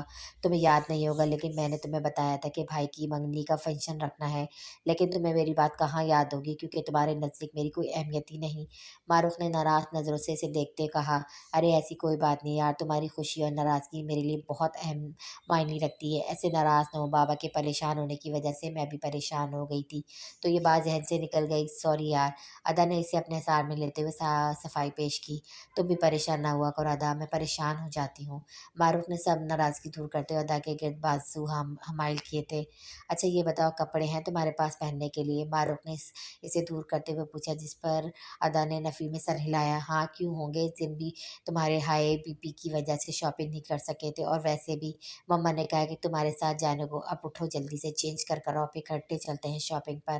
لیکن کچھ نہیں ادا، جلدی کرو، ٹائم کم ہے اور شاپنگ زیادہ، اور ہاں ہم تمہارے ڈرائیور کے ساتھ جائیں گے، بابا چلے جائیں گے، انہیں ضروری کام تھا، اور مجھے تم گھر ڈراپ کرو گی؟ معروف نے ادا جو گھسیٹتے ہوئے واش روم میں دھکیلا اور اونچی آواز میں اسے مخاطب کرتے ہوئے اس کے وارڈروب کھول کر ڈارک براؤن کلر کی ایک فراک نکالی، جس پر بلیک کڑھائی ہوئی تھی۔ کڑھائی کے ساتھ کا ہم رنگ دوپٹہ اور ٹراؤزر بھی اسے تھما دیا، جبکہ وہ ارے ارے کرتی رہ گئی۔ احمد وہ تمہیں کھلم کھلا دھمکی دے رہا ہے، اعصابی طور پر تمہیں تھکا دینا چاہتا تھا، تاکہ اس کی بات ماننے کے علاوہ تمہارے پاس کوئی آپشن نہ رہے۔ آئی جی صاحب نے احمد صاحب کی ساری بات سننے کے بعد کچھ سمجھتے ہوئے کہا، بالکل کوی بھی یہی کہہ رہا تھا، اور میری خود کی سمجھ سے بھی یہی الارم دے رہی تھی کہ وہ آج چھوٹی چھوٹی حرکتوں سے مجھے پریشانی اور اذیت میں مبتلا کرتے ہوئے اپنا کام لکھوانا چاہتا ہے۔ احمد صاحب بھی تائیدی انداز میں سر ہلایا۔ تو پھر اب تم نے کیا سوچا ہے؟ آئی جی صاحب کی بات پر احمد نے ان کی جانب دیکھا۔ ताहा तुम्हें अंदाज़ा है मेरी बेटी बहुत बहादुर है, कहती है कि वो मेरी कमज़ोरी नहीं बल्कि ताकत है, और ऐसी ज़िंदगी का क्या फ़ायदा जो किसी की आँख से गिरे एक भी आँसू का मुआवज़ा बनते हुए दान की गई हो। अदा के ज़िक्र करते हुए अहमद साहब के लहजे में फ़ख्र था। इसकी रगों में एक बहादुर बाप का खून दौड़ रहा है, और जिसकी परवरिश एक ऐसी खातून ने की जिसे सब्र से लबरेज का शकोल थमा दिया गया है। आईजी साहब ने खुले दिल से तारीफ़ की, जिस पर अहमद साहब मुस्कुरा दिए। इतने नाजुक मौके पर मुझे कहना तो नहीं चाहिए अमित, लेकिन क्या करूँ? फ़राइज़ को एक जानिब रखते हुए एक बेटे का बाप हूँ जिसकी खुशी देखने की तमन्ना तब से है जब वो पैदा हुआ था, और उस खुशी में मेरा जिगरी आज शामिल ना हो तो वो खुशी अधूरी होगी। आईजी साहब ने कार्ड इनको थमाते हुए कहा, असफंद के निके की डेट फाइनल करके अब गैरों की तरह कार्ड देने आ गए हो, शर्म आनी चाहिए तुम्हें। ताहा वो मेरा बच्चा है, इसकी इतनी बड़ी खुशी में मैं क्यों नहीं शामिल होगा? अहमद साहब कार्ड देखते हुए खुशी और नाराज़गी की लहजे में बोले थे, जिस पर आईजी साहब मुस्कुरा दिए। मैं तुम्हारे भाभी का और अदा बेटी का इंतज़ार करूँगा, मारिक को यहीं छोड़ के जा रहा हूँ। अदा के साथ इसका शॉपिंग का प्लान है, और हाँ, टेंशन ना लेना, अब्दुल इसके साथ है, वो सब संभाल लेगा। मेरी एक ज़रूरी मीटिंग है, मुझे निकलना है। आईजी साहब घड़ी को देखते हुए बोले, जिस पर अहमद साहब ने सर हिलाकर अलविदाई कलामात कहते हुए इन्हें रुखसत किया और खुद सोफे पर बैठ कर गहरी सांस खारिज की। और अभी और बहुत से इम्तहानात बाकी थे जिनका सामना इन्हें बेखौफी और हौसले के संग करना था। गुज़री रात के वाक़ये को फ़लोकत फ़रमोश करती अदा मारूफ़ के साथ फ्रेश मूड में शॉपिंग कर रही थी। एक तरह से वो मारूफ़ को अपनी तरफ से परेशान नहीं करना चाहती थी, इसलिए इसकी तमाम बातों को फ्रेश मूड से एन्जॉय करते हुए शॉपिंग में भी इसका साथ दे रही थी। अदा और मारूफ़ ने बेचारे अब्दुल को भी घर चक्कर बनाया हुआ था, कभी इस शॉप में तो कभी इस शॉप में, कभी ये सूट पसंद ना आया तो कभी वो सूट पसंद ना आया। पिछले 1 घंटे से मुसलसल अदा और मारूफ़ एक-दूसरे की पसंद करदा सूट को बुरी-बुरी शक्लें बनाकर रिजेक्ट कर रही थी। अनथक कोशिश और मेहनत के बाद आखिरकार अदा को एक सफ़ेद रंग का फ्रॉक पसंद आ ही गया, जिसकी लंबाई टखनों तक की थी। गले और बाजू पर गोल्डन कलर के नग जगमगा रहे थे, साथ गोल्डन कढ़ाई का नफीस सा काम हुआ था। मारूफ भी इसके साथ मैचिंग सिया फ्रॉक पसंद की थी। अब्दुल को खौफ का शिकार हो चुका था, और तो लड़कियों की बातों के साथ साथ शॉपिंग भी इस कदर लंबी हुई थी। ये अब्दुल को पहली दफ़ा का तजुर्बा था, लेकिन इसके बावजूद अदा की पसंद को अब्दुल ने भी सराहा था, लेकिन दिल ही दिल में, क्योंकि मुंह पे कहने की हिम्मत वो नहीं रखता था, और वैसे भी एक मुलाजिम की पसंद नापसंद से किसको फ़र्क पड़ता है। बेदहानी में अब्दुल आगे चलता जा रहा था जब अदा की आवाज़ पर की जानिब मुतवज्जा हुआ। ओ मोअज़्ज़त ख़वाओं, क्या आप ठीक हैं? सीढ़ियों से गुज़रती एक औरत के कंधे से कंधा टकराने पर इस औरत को गिरने से अदा ने बचाया। साथ मुअज़्ज़त ख़्वाह भी हुई थी। जी बेटा, मैं ठीक हूँ। अदा बेटे आप, मुनज़्ज़ा कहते हुए खुशगवार एहसास के तहत बोली थी। जब नीचे गिरे शॉपर्स को इकट्ठा करते हुए अदा ने सर उठाकर इन्हें देखा, जबकि मारूफ़ भी हैरान खड़ी थी। अस्सलाम वालेकुम आंटी, कैसी हैं आप? अदा ने शॉपर्स एक जानिब रखते हुए इन्हें प्यार से थाम कर पूछा। मैं ठीक हूँ बेटा, आपने दोबारा चक्कर ही नहीं लगाया? मुनज़्ज़ा भी मुस्कुराकर बोली थी, दरअसल हम बस कुछ बिज़ी हो गए थे, इसलिए इससे मिलेंगी मेरी दोस्त मारूफ़। अदा अपने पीछे खड़ी मारूफ़ का तारुफ़ करवाया। मारूफ़ जैसे ही इन्हें सलाम करने के लिए आगे बढ़ी, मुनज़्ज़ा की नज़र इनके पीछे खड़े एक नौजवान लड़के पर पड़ी, जो ढीले-ढाले से सूट में पी कैप पहने, मुँह पर मास्क चढ़ाए, साक़ती सी नज़रों से इन्हें देख रहा था, जिसे मुनज़्ज़ा भी हैरत से देखा था, जिसकी आँखें बिल्कुल बेतासुर थीं। आइए मैं आपको गाड़ी तक छोड़ दूँ। अदा ने मोहब्बत से इनका हाथ थाम कर इनकी गाड़ी तक छोड़ने के बाद अपनी गाड़ी का रुख किया। जब मारूफ ने भूख-भूख का रोला डाला दिया, अदा को इस वक्त सिर्फ घर जाना था, तभी अब्दुल से कहते हुए उसने फ़ास्ट फूड गाड़ी में ही मंगवा ली, जिससे मारूफ भरपूर इंतज़ार कर रही थी। वैसे अदा एक बात पूछूँ? मारूफ ने बर्गर खाते हुए पूछा, तो अदा ने कोका घूँट लेते हुए इसकी तरफ सवालिया नज़रों से देखा। तुम्हारा ड्राइवर हमेशा इसी हुलिये में होता है? गाड़ी से बाहर खड़े अब्दुल को देखते हुए मारूफ ने पूछा, तो अदा ने भी इसकी तरफ देखकर इसके लिए का नोटिस लेना शुरू किया। हाँ, ऐसे ही होते हैं, तुम क्यों पूछ रही हो? अदा ने मारूफ को देखते हुए बताया। मतलब इसे कौफ नहीं होती कैप और मास्क लगाने से? हमें अंदाज़ा नहीं था कि तुम्हारी बुरी नज़र हमारे सेहतमंद और खूबसूरत ड्राइवर पर है, नहीं तो पहले ही आकिब भाई से कहकर निके की बजाय रुखसती करवा देते तुम्हारी। मुस्कुराहट होठों तले दबाया और अदा संजीदा से अंदाज में बोली, जिसमें मारूफ ने इसे घूर कर देखा। मतलब तुम मानती हो कि अब्दुल खूबसूरत है? मारूफ की बात पर अदा गड़बड़ा गई थी। हाँ, तो जो चीज़ खूबसूरत होती है इसकी तारीफ़ भी करनी चाहिए। बात को गोल-मोल करते हुए अदा ने जवाब दिया, जिससे मारूफ ने इस बात में सर हिलाया। वैसे बशी बाबा के होते हुए किसी बात की परेशानी नहीं हुआ करती थी, कि वो एक तजुर्बाकार ड्राइवर थे और तुम्हें अपनी बेटी की तरह प्यार करते थे।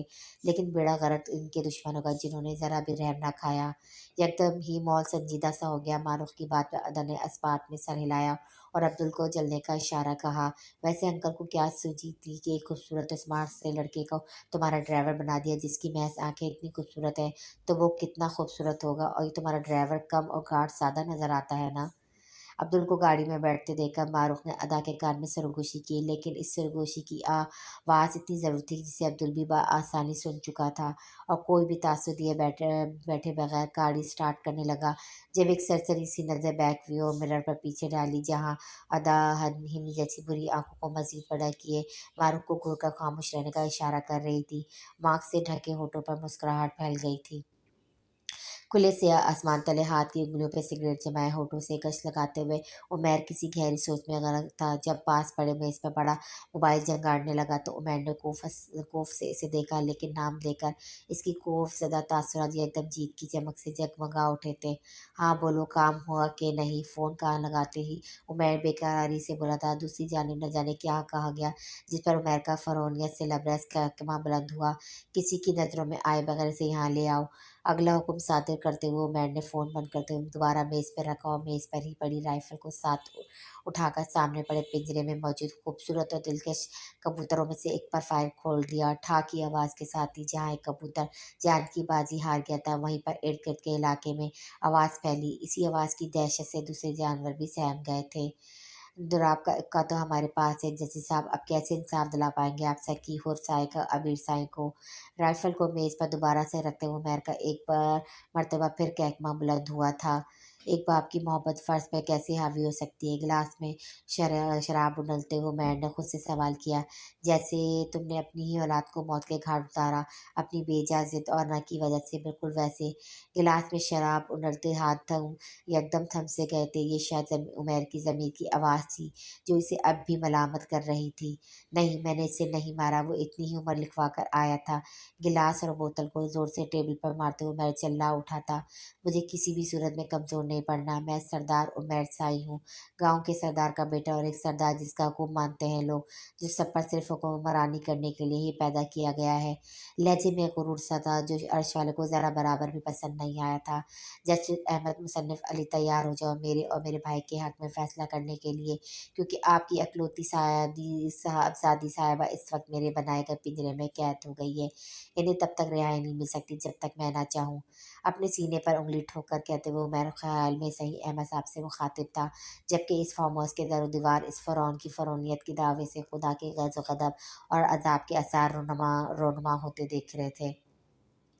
सर्द रातों में ठंडा और जगह जगह से उखड़ा सीमेंट औंधे मुँह गिरी लड़की की सफ़ेद पोशाक को बुरी तरह मैला कर गया था। हाथ और पाँव को रस्सी की मदद से बांधकर सर में नाजुक को बेबसी के दहाने पे खड़ा किया गया, जबकि बेबसी की ऐसी कि चीखने को दिल चाहे तो चीखना भी मुहाल था, क्योंकि पैरों और हाथों को बंदी रस्सी का एक सिरा अदा के मुंह पर बांध कर एक कपड़े मुंह के अंदर ठूसा हुआ था, जिससे चीखना तो दूर की बात, सांस लेने में भी शदीद मुश्किल हो रही थी। ठंड की ज्यादती और एक ही जगह पड़े रहने की वजह से अदा का जिस्म अकड़ चुका था, जिसे ज़रा भी हरकत मिलती तो बेबस के कितने ही आंसू इसकी गजाल सी आंखों से कतरे बनकर पर निशान बना देते। कमरे में नीम अंधेरा छाया हुआ था, जिसमें जीरो वर्ल्ड बल्ब की मध्यम सी रोशनी कमरे के कदूकाल को वाजे कर गई थी। सियाह सैलन ज़दा दीवारें, जिन पे कोई भी खिड़की का नामो निशान तक नहीं था, जिससे वाजे हो रहा था कि ये कोई तय खाना है जहाँ ऑक्सीजन अमल दखल भी कम ही थी। कमरे के साथ मुंसलिक एक छोटा सा दरवाज़ा, जिसकी छिरी से रोशनी की छोटी सी लकीर फूटती हुई पूरे कमरे को रोशन कर गई। अचानक दरवाज़ा खुलने और किसी के अंदर दाखिल होने की आवाज़ पर अदा ने आंसुओं और रोशनी के बायस टपटपाती आंखों से अंदर दाखिल होने वाले को देखा, जो अब कदम कदम चलता इसके पास आकर करीबी दो दोनों होकर बैठ गया। रोशनी मुस्तकिल अंदाज में ही इस पर पड़ती इस इंसान के चेहरे को भी वाज़ेह कर गई थी, जिसकी आंखें हैबतनाक अंदाज में सुर्ख हो रही थी। तीखे नाक के नत्थे गहरे सांस लेने की अमल से बार बार फूल रहे थे, और होठों को एक तरह दूसरे में सख्ती से बोस किए गहरी नज़रों से अदा के सरापे को देख रहा था। अदा ने बेबसी के बायस गैरज़दा नज़रों से इसे देखा, जिसकी नज़रें अदा के जिस्म पर चींटियों की मानंद रेंग रही हों, जिन्हें चाहते हुए भी वो हटाने में नाकाम हो रही थी। एक दफ़ा फिर से अदा ने आंखें बंद करते हुए कई आंसू अपने अंदर उतारे। अब वो शक से खोल रहा था। पहले मुंह पर बंधी रस्सी को खोलते वो हाथों और पैरों की जाने पड़ा था, जबकि अदा मुंह से रस्सी और कपड़ा निकल जाने के बाद खांसते हुए गहरे गहरे सांस ले रही थी। लेकिन इस शख्स के गलीस हाथों का लम्स अपने पैरों हाथों पर महसूस करते हुए वो जी जान से कांप उठ गई। लेकिन जैसे इसका जिस्म आज़ाद हुआ, अदा ने फौरन इसकी दस्तक से दूर जाना चाहा, लेकिन जिस्म में उठती दर्द की ठेसें इसके इरादों को मलामिट करने पर तुली हुई थी। हौसले को बुलंद करते हुए अपनी पूरी हिम्मत के साथ वो बामुश्किल खुद के वजूद को घसीटते हुए दीवार का सहारा लेकर बैठ गई, जबकि वो शख्स सीने पे हाथ बांधे खड़ा इसके अमल पर इस ताज़िया अंदाज में मुस्कुरा रहा था। तुम जानती हो मैं कौन हूँ? इस शख्स ने फिर से अपने कदम इसकी जानिब बढ़ाए थे, जबकि दीवार के बायस मजीद पीछे सरकने की कोई जगह नहीं बची थी। तुम एक डरपोक इंसान हो, तुम्हारा इससे ज़्यादा कोई तारुफ हो ही नहीं सकता था। गहरे सांस लेने के दरमियान वो हिम्मत जमटा कर बोली थी, फिलहाल तो आप डर रही हैं जस्टिस अहमद मुसन्नफ अली की अकलौती साहबजादी साहिबा।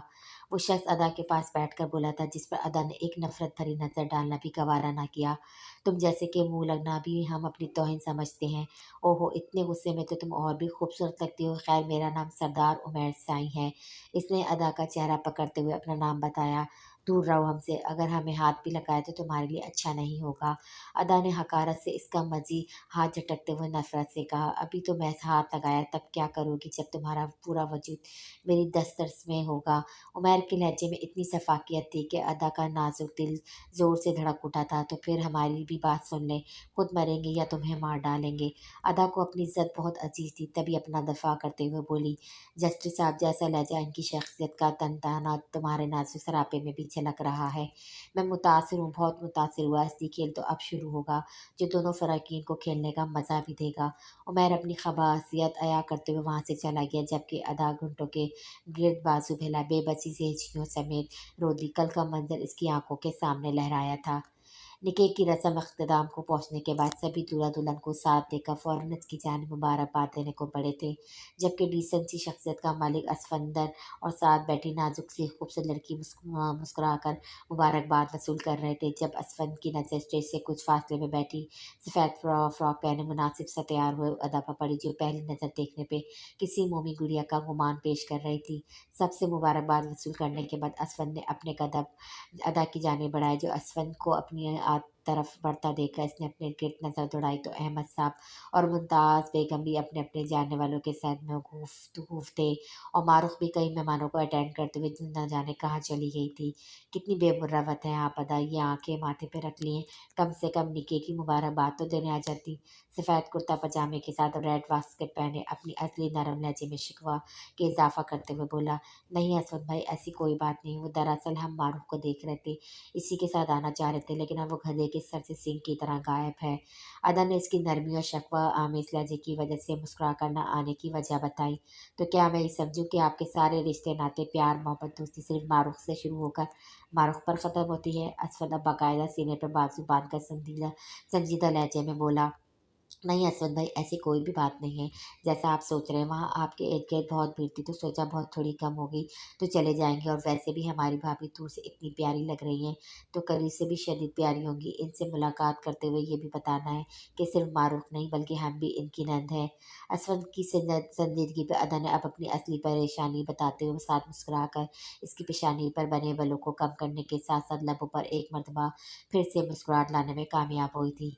थैंक गॉड असद भाई, आप मुस्कुराए तो नहीं तो हर वक्त सड़ो टाइप से रहते हैं। इसकी मुस्कुराहट को देखते हुए अदा पुरजोश लहजे में बोलती इर्द गिर्द के लोगों को भी मुतवज्जा करने में कामयाब ठहरी थी, लेकिन इसे परवाह नहीं थी। असफन के चेहरे पर मुस्कुराहट इस वक्त सबसे अहम थी, जबकि वहाँ से गुजरता एक वजूद इसकी पुरजोश आवाज़ पर थम कर इसे देखने लगा। अरे लड़की, आराम से, क्या कर रही हो? असफन ने इसके जोश को देखते हुए अब हाथ से हाथ थाम कर चेयर पर बिठाने के बाद खुद भी सामने बैठ गया, जबकि असफन का इस तरह अदा का हाथ पकड़ना इस वजूद को नागवार गुजरा। जब मस्जिद इसकी बातें यूं किसी के साथ हंसी मजाक पसंद आया तो फौरन वहाँ से गुजर गया। कसम से असद भाई, आपकी ये मुस्कुराहट हमने पहली मर्तबा देखी है। अदा की बात पर असद साया दफ़ा फिर से मुस्कुराया, जिस पर अदा बच्चों की तरह तालियां मारने लगी। उफ़! असद है आपकी मिसेज़ बहुत खुशनसीब है कि इन्हें आपके जैसा लाइफ़ पार्टनर मिला, नहीं तो लड़की आपके जैसा शौहर महज़ अमेज़न ही कर सकता है। अदा को शुरू से असद बहुत पसंद था। इसका सच को प्रमोट करना, संजीदा सा अंदाज़, रहन-सहन, बोलने का तरीका, नौकरों से पुरसुकून रवैया, ख़ास तौर पे मारूफ़ से बेलौस मोहब्बत, जिसने अदा को अपना गर्विदा बना लिया था और वो शुरू से असद जैसा भाई इमेजिन करती आई थी। तो क्या आप इन लड़कियों में शामिल नहीं होती? अदा के चेहरे पर पूरे चेहरे पे फैली फीकी मुस्कुराहट की चमक असवद को एक बात से मालूम पड़ी थी। नज़र उठाकर असवद को देखा जो सवाल और जज्बात से बोझल नज़रों से इसे ही देख रहा था, जबकि लबों पर पहली मुस्कुराहट की बजाय उदास सी मुस्कुराहट थी। हम वो हमने अदा तो ऐसी सूरत हाल में परेशान सी हो गई थी। मेरा मतलब था कि आप किस वे में इमेजिन करती हैं? अदा के चेहरे पर तसव्वुर के साथ परेशानी को देखकर असवद ने फ़ौरन बात सँभाली थी। हमने हमेशा आपकी सूरत में अपने भाई को इमेजिन किया है। अगर हमारे कोई भाई होते तो वो बिल्कुल आप जैसे होते। अदा की आंखों और लफ्ज़ों की तासीर इतनी ठंडी और मीठी थी कि असवद बेख्तियार इसके सर पर हाथ रख गया। तुम्हें इमेजिन करने की क्या ज़रूरत है पगली, मुझे अपना ही समझो। असवद भाई कहने की हिम्मत नहीं जुटा पाया था, तभी लफ्ज़ों के हेर-फेर से बात बनाई, जिस पर अदा के चेहरे पर परेशानी के बजाय खुशकुन ऐसा एहसास के तासुरात नुमाया हुए, जिसे देखकर असवद मुतमईन सा हुआ। असवद भाई आप यहाँ क्या कर रहे हैं? वहाँ बाबा आपको बुलाए जा रहे हैं। कुछ वकील व दोस्त आए हैं आपके, इनसे मिल लीजिए। अदा कुछ कहने ही वाली थी जब मारूफ ने इसकी बात को ज़बान पर ही रोक दिया और ख़ुद असवद से मुखातिब हुई, जो अदा के सर पर दोबारा से हाथ रखते हुए भाई होने का एहसास दिलाकर चला गया। जबकि मारूफ कुर्सी पर बैठते हुए गहरा सांस लेने लगी। भाई की शादी में एक बहन को कूले के बैल की तरह भागते हैं। उफ मेरी टांगें, टांगों को दबाते हुए मारूफ रोन अंदाज में बोली, जा पर मुस्कुरा दी। तो एक ही भाई है तुम्हारा जिसका अभी निकाह ही हुआ है, जब शादी होगी तो इससे थकना पड़ेगा तुम्हें। रहने दे अदा, इसे शेर सरापाटे करवा लो, बस ये इसी में खुश रहेगी। जबकि एक गिलास भी इधर से उधर रख दिया तो मोहतरमा के नाज नखरे आसमान पर पहुंच जाते हैं। आकिफ करीबी पर पटी कुर्सी पर बैठते हुए बोला, जिस पर अदा तो हंस दी, जबकि मारूफ बस घूर कर रह गई। अब ऐसी भी कोई बात नहीं आकिफ भाई, मैं इस गिलास ही नहीं अपना यूनी बैग उठा लें तो थक जाती है हमारी मारूफ। अदा ने इंतहाई संजीदगी से कहते हुए इसका मजाक बनाया, जिस पर आकिफ का कहकमा बेसाख्ता था और मारूफ अब दोनों जो हंसता देख रही थी। मेरा ख़्याल है मुझे यहाँ से चले जाना चाहिए। अब तुम दोनों की तरह वैली तो हूँ नहीं मैं। मारूफ़ दोनों को आँखें दिखाती एक जानिब चल दी, जबकि आखिर भी इसके पीछे लपका। अदा को दोनों को चलता देखकर नोक-झोंक के से लुत्फ़अंदाज़ हो रही थी, जब एक नज़र ठहर सी गई। एक मग़रूर शहज़ादा ब्लैक थ्री-पीस सूट में शाहाना चाल चलता और भीड़ में से गुज़रता, कान से फ़ोन लगाए दूसरी जानिब की गुफ्तगू इंतहाई संजीदगी से सुनता बाहर को कदम बढ़ा रहा था, जब एक चटती नज़र किसी एहसास के तहत इस हिस्से पर डाली। जा अदा बैठी मज़माइज़ नज़रों से इसे ही देख रही थी। कवि के चलते कदम थम से गए। मोमी गुड़िया इस कदर में से इसे देखने में मुद्रिक कि इसे एहसास तक नहीं हुआ कि वो अदा की नज़रों में उभरते जज्बों को देख चुका था, इसलिए फ़ोन कान से हटाकर आबरू चाहकर इसे देखा, जिस पर अदा सपड़ा कर नज़रें चुरा गई। वही कवि एक गहरी नज़र इस पर डालता वहाँ से निकल गया। अदा अभी एक गहरी सांस लिया था जब किसी की पुकार पर इसकी जानिब मुड़ी। आप जस्टिस अहमद मुशर्रफ अली की साहबजादी हैं? एक शख्स इससे पूछ रहा था, जबकि वो उलझी नज़रों से देखने लगी। जी हम ही हैं, अदा ने जवाब दिया। आपके बाबा पार्किंग एरिया में आपका इंतज़ार कर रहे हैं। इस आदमी ने हल्की नरम मुस्कुराहट पे अदा को कहा। लेकिन बाबा तो यहाँ पर। अदा ने दूसरी जानिब इशारा करते हुए बताने के लिए वहाँ देखा, जहाँ थोड़ी देर पहले अहमद साहब के साथ मुमताज़ बेगम भी खड़ी हुई थी। जी बिल्कुल, थोड़ी देर पहले वो यहीं पर थे। एक ज़रूरी कॉल के बाद घर जाना पड़ रहा है, तो जल्दी में वो आपको बताना भूल गए। वही शख्स हर तरह पर से कायल करना चाहता था। लेकिन बाबा हमें बताना कैसे भूल सकते हैं? अदा जो यकीन नहीं आ रहा था। आप मुझ पे यकीन कर सकती हैं बेटा, मैं इनका दोस्त हूँ, मुझ पर भरोसा करते हुए उन्होंने मुझे भेजा है। इस शख्स ने फिर से कहा, वो भी उलझन का शिकार होकर इर्द-गिर्द नज़रें दौड़ा रही थी। चलें बेटा, जी, जी चलें। इस शख्स के दोबारा पूछने पर अदा हड़बड़ाकर इसकी तायद में चलने लगी। जब पार्किंग एरिया में पहुँचने पर दूर ही से कभी फ़ोन पर बात करता हुआ नज़र आया। कहाँ हैं बाबा? अदा ने इसकी मौजूदगी को नज़रअंदाज करते हुए कहा, जब एक तेज़ रफ्तार गाड़ी इसके करीब आकर रुकी और दो नवाबपोश बड़ी खामोशी से इसके मुँह पे क्लोरोफॉर्म लगाकर रुमाल रख चुके थे। इससे पहले अदा समझकर चिल्लाती, तब तक वो अपने होश हवास से बेगाना होते हुए एक आखिरी नज़र अपनी जानिब पुश किए कवि पर डाली, जो अब इर्द-गिर्द देख रहा था लेकिन अपने पीछे नहीं मुड़ा। अदा के होश अब मुंजमद हो चुके थे। उन्होंने तेज़ी से अदा के सख्त वजूद को गाड़ी में डाला और एक झटके से वहाँ से निकलते बने। जस्टिस हाउस के लाउंज में सोफे पर अहमद साहब इंतहाई परेशान बैठे नजर आ रहे थे। साथ ही इनकी आईजी साहब बैठे थे जो इन्हें तसल्लियाँ दे रहे थे, जबकि दूसरी जानिब मुमताज़ बेगम मुस्तकिल रोकर अपनी बेटी की सलामती की दुआ मांग रही थी, जिन्हें मिसेस ताहबा मुश्किल संभाल रही थी। जब तक रिक्शा कभी तेजी से इनकी जानिब बढ़ा था, कभी अदा को गायब हुए 2 घंटे गुजर चुके हैं और आप अभी तक ढूंढने में नाकाम रहे हैं। कवि को अंदर दाखिल होता देखकर आईजी साहब फौरन इसकी सुन्नत बढ़ते हुए बोले, जबकि इनकी बात पर कवि ने गहरा सांस खारिज किया। सर, हमारी फोर्स हर जानिब फैल कर अपना काम कर रही है। Bus stop, railway station, airport, हत्ता कि हर सड़क पर मौजूद सिग्नल पर रुकने वाली गाड़ी की मुकम्मल जांच पड़ताल करते हुए तशवीश की जा रही है, लेकिन सबके बावजूद कोई अच्छी खबर नहीं मिली। कवि ने संजीदगी से 2 घंटे की प्रोग्रेस रिपोर्ट बताई, जिस पर अहमद साहब ने बेबसी से आंखें बंद की थी। तो क्या, जब तक कोई बुरी खबर हम सुन नहीं सकते, तब सुन नहीं कहते, तब हम हाथ पे हाथ धरे यूं ही बेबस बैठे रहें?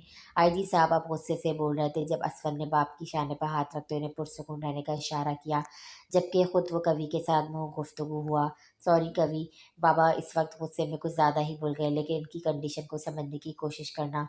असफर ने कवि की सुर्ख आंखों को देखकर मसलहात पसंदी का मुजाहरा करते हुए कहा, जिस पर कवि ने सर को इस्पात में नब्ज दी। जिन भी लोगों ने ये घटिया अमल किया है वो लाहौर के हदूद से बाहर नहीं निकलेंगे, क्योंकि किसी भी टूल प्लाजा को उन्होंने क्रॉस नहीं किया। इसका मतलब है वो लोग अभी लाहौर में या इसके गिर्द व नवाब में ही मौजूद है। ये हमारे लिए जैकपॉट से कम नहीं है। मेरी टीम एड़ी चोरी का जोर लगा रही है, किसी भी तरह इनकी लोकेशन मिल जाए। कवि ने इंतहाई तहम्मुल से सारी बात असफंद के गोश गुजार की।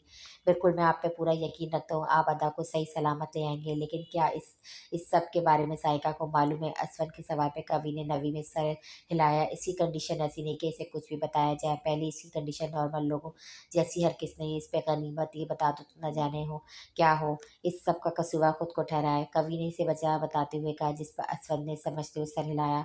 अभी लोग आपस में बात ही कर रहे थे जब अहमद साहब का फ़ोन बजना शुरू हुआ। सबसे पहले कवि ने मेज़ पर फ़ोन उठाकर देखा तो अनजान नंबर से कॉल आ रही थी। सभी मुतहर्रिक हो गए थे। कवि ने फ़ोन रिसीव करते हुए स्पीकर ऑन करके अहमद साहब को तहम्मुल से बात करने को कहा। हेलो, अहमद साहब ने अपनी आवाज़ और लहजे को हद दर्जा हर तासुर से पाक रखना चाहा था, लेकिन सब बेसुध। दूसरी जानिब मुकर्रर हंसी गई, जिस पर अहमद साहब का दिल डूब कर उभरा था। मुमताज़ बेगम भी बेचैन हो गई थी। अरे जस्टिस साहब, आप तो डर गए, क्या चाहिए तुम्हें? अहमद ने कवि के इशारे पर पूछा।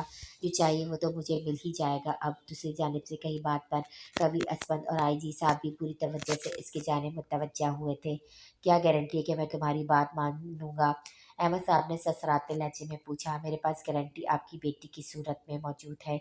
ये क्या बकवास है? अहमद साहब का हलक एकदम खुश हुआ था, जबकि आवाज़ गम व गुस्से की निशानदेही कर रहे थे। बकवास नहीं, हकीकत है ये, और अब तुम्हें हमारी बात माननी ही पड़ेगी। अगर नहीं मानी तो ये याद रखना कि तुम्हारी बेटी खूबसूरत बहुत है। दिल बहल भी सकता है, और ऐसा हशर करूँगा कि सांसें तो चलेंगी, लेकिन ज़िंदगी लफ्ज़ से ना आशियाना हो जाएगी। आपकी लाडली साहबजादी। उमर के इतने सफाक अल्फाज पर अहमद साहब की ज़बान तो बेबसी के मारे बंद हुई थी, जबकि मुमताज़ बेगम तो मुँह पे हाथ रखे हिचकियों का गला दबा रही थी। वहीं पर कवि ने मुश्किल खुद के इश्ताल पर जब्त किया था, तो असफर ने गहरा सांस लेकर खुद पर सुकून किया। 2 दिन बाद अगर फैसला हमारे हक में ना आया तो अपनी बेटी का जख्मों से चूर बढ़ाना जिस्म सर्रे राह पाकर खुद को मौत देने से बाज नहीं रख पाओगे। मैंने सफाकी की इंतहा कर डाली थी। फ़ोन बंद होते ही अहमद साहब के हाथ से छूटकर नीचे गिर पड़ा। वहीं पर एक बेबसी का आंसू आंख से बहते हुए दाढ़ी में जब्स हो गया।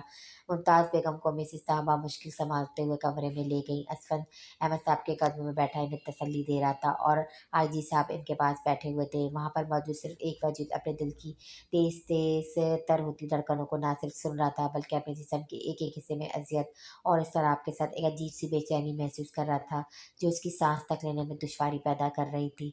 दिल में अजीब अजीब से वसवसे आ रहे थे, और अपनी की हुई गलती पर दिल अलग से पशेमान था। ये पहला केस नहीं था जिसे वो ज़ाती तौर पर हल कर रहा था, बल्कि अपनी जॉब के 5 सालों के दौरानिए में ऐसे बेशुमार केसेस को न सिर्फ हैंडल किया था, बल्कि 100% मस्बत नताइज भी देखे।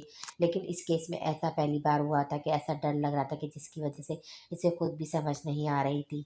अहमद साहब को तसल्ली भरी उम्मीद दिखाकर वो एक मरतबा फिर से थाने पहुंच गया, जहां वो दिल की बजाय दिमाग से सोचने तरकीब बताते हुए ऑर्डर दे रहा था।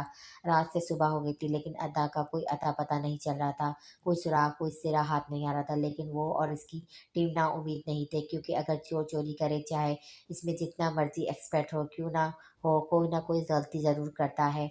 इन्हें भी इस मामले में कोई झोल, कोई गलती नज़र नहीं आ रही थी। लेकिन वो इंतज़ार कर रहे थे इस गलती का जिससे मुजरिम और उसका साथ देने वालों की गर्दनें इनके हाथ में होती। लाहौर का चप्पा-चप्पा छान मारने के बावजूद अदा का कोई पता नहीं चला था, जिससे कवि और भी ज़्यादा इश्तियाल अंगेज़ हो रहा था। इसका बस नहीं चल रहा था कि इस दुनिया को ही अपने गुस्से के बाइस आग लगा दे। रात का अंधेरा हर सू फैला हुआ था, जबकि वैसा ही अंधेरा सकी के अंदर बाहर छाया हुआ था। रात के बाद का दिन का उजाला तो हर सू फैल जाता, लेकिन सकी के अंदर फैले अंधेरे की सहर नामुमकिनात में शर्मार होती थी। अपने कमरे में बेड पे हर नींद दराज हुए हाथों में अबीर की तस्वीर थामे में मुकम्मल तौर पर इसे देखने में मुँह थी। जब दरवाज़ा नॉक होने के बाद खुला और वारिस अंदर दाखिल हुआ, सकी ने वारिस को अंदर दाखिल होते देखा, फ़ौरन अपने इर्द-गिर्द दुपट्टा फैलाते हुए खड़ी हो गई। मुझे ज़रूरी बात करनी है।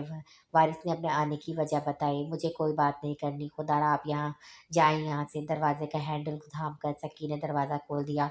मैंने कहा मुझे बात करनी है तो करनी है, ज़्यादा वक़्त नहीं लूँगा तुम्हारा, इसलिए तहम्मुल मिज़ाजी से मेरी बात सुन लो। दरवाज़े को बंद करते हुए वारिस संजीदगी से बोला, जिस पर सकी एक मरतबा फिर से दरवाज़ा खोलकर बेड पर आ बैठी। आप जानते हैं वारिस, मेरी इद्दत अभी ख़त्म नहीं हुई, अगर हो भी जाती तो एक गैर महरम से तन्हाई में मिलने का गुनाह आप जानते हैं। बेड पर बैठते हुए सकी ने याद करवाया, बिल्कुल जानता हूँ, लेकिन जब बात ज़िंदगी और मौत के दरमियान की हो तो महज़ बात करने में कोई आड़ नहीं है। सोफ़े पे बैठते हुए वारिस इत्मीनान से बोला, जो भी है आप जल्दी करें तो मेहरबानी होगी। सकी अपने हाथों को मसलते हुए बोली, देखो सकी, ज़िंदगी जो है वो किसी एक इंसान के चले जाने से बिल्कुल नहीं रुकती। मैं मानता हूँ कि वो इंसान हमारी ज़िंदगी में बहुत अहमियत का हामिल होता है, जिसके बगैर हम जीना तसव्वुर भी नहीं कर सकते, लेकिन खुदा की जो रज़ा होती है हमें इसको ना चाहते हुए भी मानना पड़ता है, क्योंकि वो खुदा जो करता है वो हमारे हक़ में बेहतरीन करता है। वारिस घुटनों पर कोहनियाँ टिकाए दोनों हाथों की उँगलियों को आपस में फँसाए इंतहाई संजीदगी से बोला था, जबकि सकी भी इतनी संजीदगी से इसकी बात सुन रही थी। तुम्हें पता है मेरे बाबा बहुत सख्त दिल इंसान थे, इतने कि इनके सामने साँस लेना भी खुद की बेसाख्ता की गई गलती लगता था। लेकिन इसके बावजूद वो इस कदर अच्छे बाबा थे कि मामा, कभी भाई और मुझसे कभी रूड अंदाज में बात नहीं की। हमेशा खुश रहने और दूसरों की बहू-बेटियों को इज़्ज़त और एहतराम की तर्ज से नज़रें झुकाने का दर्स देते थे। लेकिन जब खुदा की रज़ा से वो हमसे दूर हुए तो ज़िंदगी रुक सी गई थी। मेरा दिल करता था कि बाबा के पास कब्र में इनके सीने पर सर रखकर 2 पल सुकून के साथ गुज़ार सकूँ। लेकिन इतनी ख्वाहिश होने के बावजूद इतनी हिम्मत नहीं कर पाता था, क्योंकि मेरे पास मेरे 2 रिश्ते थे, जो मुझे दिलो-जान से ज़्यादा अज़ीज़ थे। मुझे इनके लिए जीना था, इनके साथ ज़िंदगी गुज़ारना था, इसलिए कि नहीं कि वो मेरे खूनी रिश्ते थे, बल्कि इसलिए कि वो मुझसे बेलौस मोहब्बत करते थे, मेरा एहसास करते थे, मेरा फ़र्ज़ मानते थे कि ज़िंदगी में रोनुमा हुए चंद तकलीफ़ लम्हों को बुलाकर इनके साथ एक नई ज़िंदगी शुरू करता। और यही इस कुदरत का असूल है कि जो चीज़ वजूद रखती है इसका फ़ना होना तय है। वारिस साँस लेने को रुका और सकी साँस रोके इसकी तरफ मुतवज्जा थी। मोहब्बत कभी मरती नहीं है या वक्त के साथ इसका वजूद ख़त्म नहीं होता, बल्कि एक वजूद फ़ना होने के बाद दूसरा वजूद इसकी जगह ले लेता है, जिसमें वो मोहब्बत पनपती है और देखते ही देखते घने शजर की सूरत अख्तियार कर लेती है। वारिस कहते हुए रुका और सकी की जानिब से देखा। मैं ये नहीं कहूँगा तुम मुझसे मोहब्बत करो या मुझे अभी साईं की जगह दो, मैं सिर्फ इतना चाहता हूँ कि मैं महज एक बार अपना एतबार मुझे सौंप दो। मैं वादा करता हूँ तब तक इस एतबार को निभाऊंगा जब तक इस जिस्म से रूह जुदा नहीं होती। वारिस इसकी आंखों में देखते हुए अपने सीने पर उंगली रखते हुए बोला। सकी की आंखों में नमी तैर रही थी, जिसे वो पलकों को झपकने के अंदाज में अंदर ही अंदर उतार रही थी। मुझे तुम्हारी माँ से कोई सर उकाड़ नहीं सकी। मैं तुम्हारा आज और कल बनना चाहता हूँ। जब तक बात रही इस बच्चे की, तो बेशक ही मेरा खून नहीं होगा, लेकिन इसके हकीकी बाप से बढ़कर मोहब्बत करूँगा। बेशक इसके नाम के साथ मेरा नाम नहीं होगा, क्योंकि खुदा अपने बंदों से कलाम करते हुए फरमाता है कि लेपालकों को इनके असली नाम से पुकारा जाए। लेकिन हिस्ब नफ्स से क्या होता है? बात तो सारी प्यार, मोहब्बत, मान, एतमाद और यकीन की होती है, जो मेरी तरफ से इसे मिलेगा। सकी के आंसू रुखसार पर बह निकले थे। वारिस के पास कोई इख्तियार नहीं था इन आंसू को साफ कर देता। मैं तुम्हारी आंख से बहने वाले हर आंसू को साफ करने का हक महफूज करना चाहता हूँ, ताकि ये दोबारा बेमौल ना हो। थोड़ी सी टिपटे आंसू की जानिब इशारा करते हुए वारिस ने कहा, जिन्हें सकी दामन से साफ कर चुकी थी। अगर मेरे खुदा की यही रजा है तो मैं इस रजा से अख्तलाफ बर्त नहीं रख सकती। गहरा सांस खारिज करने के बाद बंद आंखों से सकी ने अपना फैसला सुनाया, जिससे वारिस के लबों पे एक आसूदा से मुस्कुराहट बिखर गई। जस्टिस हाउस के लॉन्च पर छाई खामोशी को लैंडलाइन की घंटी ने सबके सकते को तोड़ा था। वहीं पर अहमद साहब ने झपकते हुए रिसीवर उठाकर कान से लगाया। तो फिर आपने क्या सोचा जस्टिस साहब? उमर ने दो टोक अंदाज में पूछा। मैं वही करूंगा जो तुम्हारे हक में होगा, ठहर ठहर कर संजीदा आवाज में कहते हुए अहमद साहब ने कवि को और उसकी टीम को देखा। अहमद साहब का कहना था कि उमर का जी से लबरेज कहकमा बुलंद हुआ। ये हुआ ना अक्लमंदाना फैसला। उमर जैसे इनकी हालत से महफूज हुआ था। मेरी बेटी कहाँ है? अहमद साहब ने पूछा। आपकी बेटी महफूज है जस्टिस साहब, वहाँ आप मेरे भाई को कैसे रिहा करेंगे? यहाँ मैं आपकी बेटी को रिहाई दूंगा। मैं तुम्हारे भाई को रिहा कर दूंगा, लेकिन मेरी बेटी को कुछ नहीं होना चाहिए। अहमद साहब आहिस्ता आहिस्ता बोल रहे थे, जैसे बातों को तूल देना चाह रहे हों। आपको आपकी बेटी चाहिए और मुझे मेरा भाई, और मैं ये भी जानता हूँ कि आपके कुत्ते मेरे बूढ़ सूंघते हुए मुझ तक पहुँचने में कामयाब हो जाएंगे। लेकिन ये सब करने से पहले इतना सोच लीजिएगा कि आपकी बेटी मेरे कब्जे में है। इस वक्त इसका खुदा, इसका हाकिम मैं हूँ। आपकी कोई भी चालाकी आपकी बेटी की जान और इज्जत बेहुर्फ का बाइस बन सकती है। उमर के लब व लहजा किसी भी एहसास से आरी था, जबकि खटाक से फ़ोन बंद करते हुए अहमद साहब हेलो हेलो करते रह गए, लेकिन फ़ोन तो बंद हो चुका था। अहमद साहब वहीं पर बैठे अपने चेहरे पर हाथ रख के फूट फूट कर रो दिए थे। ये एक बाप की बेबसी के आंसू थे जो सब चाहते हुए भी पहुँच नहीं सकते थे, इसलिए सबको धर जब्त करते हुए एक मजबूत इंसान को यूं खड़ता देख रहे थे। फ़ोन कॉल पूरा 1 मिनट बरकरार रही थी, जिससे उमर की लोकेशन मालूम हो गई थी। लोकेशन मालूम होते ही जहाँ कवि और इसकी पूरी टीम खुश हो रही थी, वहीं पर अहमद साहब को इसकी कामयाबी पर थोड़ी सी टारस बंधी थी। लेकिन कड़ा इम्तिहान तो अब शुरू हुआ था। पहली तरकीब तो कर गई थी, अब दूसरा मरहला इंतहाई खतरनाक था। उमर का नंबर जिस एरिया में ट्रेस हुआ था, वो लाहौर शहर से थोड़ी दूर की मसाफत पर वाक़ कोई फार्म हाउस था। आधे घंटे के अंदर अंदर इस फार्म हाउस की तमाम डिटेल्स एसपी अब्दुल कवी की टेबल पर थी। अब पहली मुश्किल ये थी कि कवि और उसकी टीम को वहाँ तैनात गार्ड्स की तादाद का इल्म नहीं था। अगर वो डायरेक्ट अटैक करते तो वो लोग अदा को नुकसान पहुँचाने के साथ साथ खुद भी राह फरार अख्तियार करते, जबकि कवि को तमाम मुजरिम सही सलामत चाहिए था। दूसरा, अगर वो किसी तरकीब या किसी प्लानिंग के तहत हमला करते तो इन्हें ये हर किस इल्म नहीं था कि अदा फार्म हाउस के किस हिस्से में और हमले के बाद इस तक पहुँचने में कितना वक्त लगता है। लेकिन फार्म हाउस के नक्शे में जिस जगह पर कवि ने मार कर इसे से निशाना लगाया, वो फार्म हाउस के नीचे तक बना तहखाना था, जिसमें अदा के होने के चांसेस 90% थे। बहुत सोच समझ और विचार के बाद दूसरी तरकीब पर अमल करने का फैसला किया गया, जिसमें फतह के चांसेस भी 99% थे। मोहम्मद जस्टिस साहब बहुत इंसाफ पसंद है इंसान है, मुझे पूरा यकीन है वो किया गया फैसला ईमानदारी से करेंगे। वारिस और मुनज़्ज़ा के कमरे में बैठे हुए थे जब वारिस ने कहा, तुम्हें पता है वारिस, औलाद मोहब्बत के रूप के बाद आजमाइश के रूप में भी सामने आ जाती है। बेशक जस्टिस साहब बहुत ईमानदार और इंसाफ पसंद इंसान है, लेकिन अदा के अगवा होने के पीछे तावान के बदले में बेइंसाफ़ी की डिमांड इनके हौसले को मुतसिल ज़रूर कर गई है। कभी वारिस को सारी डिटेल बता चुका था। कभी वो मुनज़्ज़ा से डिस्कस कर रहा था जब कमरे में दाखिल हुई। सकी ने तमाम हुर्फ लफ्ज़ ब लफ्ज़ सुने थे। सकी बेटा, मुनज़्ज़ा की नज़र इस पे पड़ी तो उसको पुकारते हुए वारिस की तरफ देखने लगी, जो खुद भी सकी के सफ़ेद पड़ते चेहरे से अंदाज़ा लगा चुका था कि वह सब जान चुकी है। अदा क्या हुआ है? अंदर दाखिल होते सकी ने पूछा, जिस पर अदा को क्या हुआ है? अंदर दाखिल होते सकी ने पूछा, जिस पर दोनों बस खामोशी से इसे देखने लगे। वारिस बताएं अदा को क्या हुआ है? सकी ने परेशानी में वारिस से पूछा, जो नजरें झुका गया। खाला आप बताएं अदा को क्या हुआ है, वो ठीक तो है? सकी अब मुनज़्ज़ा की जाने बढ़ी, जो वारिस की जाने देखती हर बहू इसे बताने लगी, जिस पर सकी अपने कदमों पर खड़ा रहना मुहाल हो गया था। इसके तो वहम गुमान में भी नहीं था कि उमर इतनी घटिया हरकत कर सकता है। मैंने इसलिए नहीं बताया कि तुम परेशान हो जाओ, इसलिए बताया कि तुम दुआ करो। जब औरत इस हालत से गुजर रही होती तो खुदा इसके दुआ नज़दीक से सुनते हैं। सकी को पानी पिलाते हुए मुनज़्ज़ा इसे समझाते हुए बोली, मेरी वजह से हुआ है सब कुछ। अगर कहीं यहाँ ना आती तो इनके साथ ऐसा कभी नहीं नहीं सकी सिसकियों से रोने लगी, जिस पर मुनज़्ज़ा ने इसे सीने से लगाया और वारिस होठों पर मुट्ठी जमाए संजीदगी से सीखते वजूद को देख रहा था। ऐसा कुछ नहीं सकी, ये सब तुम्हारी वजह से नहीं हुआ बच्चे। ये तो तय था जब इंसान हक की राह पर चलता है तो वो राह खारदार कांटों से भरी होती है, और छोटी से लेकर बड़ी आजमाइश भी इंसान को घेर लेती है। लेकिन अल्लाह ताला ने अकल और शऊर इंसान को दिया, जिसका इस्तेमाल करते हुए वो इस आजमाइश से भी निकलता है। तो बुलंद हौसले के साथ खुद को क्यों मुजरिम गर्दान रही हो? तुम ना होती तो ये आजमाइश किसी और रूप में इनके घर लेती। तुम दुआ करो मेरी जान, अल्लाह दुआ को सुनने वाले हैं। तहम्मुल से समझाते हुए मुनज़्ज़ा काफ़ी हद तक बिला चुकी थी, जबकि वारिस कुछ भी कहे बगैर कमरे से चला गया। अगला दिन फैसले का दिन था और फैसले का अख्तियार अहमद साहब के पास था। अहमद साहब और मुमताज़ बेगम अपने रब से सब्र और हिम्मत के साथ साथ हौसला भी मांग रहे थे। इस उम्मीद के साथ मांग रहे थे कि खुदा वाहिद बरतर व आला की ज़ात इनकी तड़प की शिद्दत के बायस अता करेगा। अपनी बेटी की इज्जत व नामुस की दुआ मांगते हुए मुमताज़ बेगम अपना हौसला बुलंद किए अहमद साहब को इंसाफ के साथ फैसला करने की तलकीन करती रही थी और इन्हें याद दिला रही थी कि अदा इनकी कमज़ोरी नहीं बल्कि ताकत है। इसी ताकत का सहारा लेते हुए इन्हें इतना मजबूत बनना है कि अपने साथ साथ बेटी के ज़मीर को भी सुरखरू कर सके। इंसाफ के बाद इस खुदाए वाहिद की अदालत में पेश हो तो नजर उठाकर पेश हो, ना कि झिकी और नदामत से लबरेज आंखों के साथ। इन्हें अल्लाह पाक के सामने सुरखरू होना था, जो अदल व इंसाफ के फैसले के बाद ही हो सकते थे।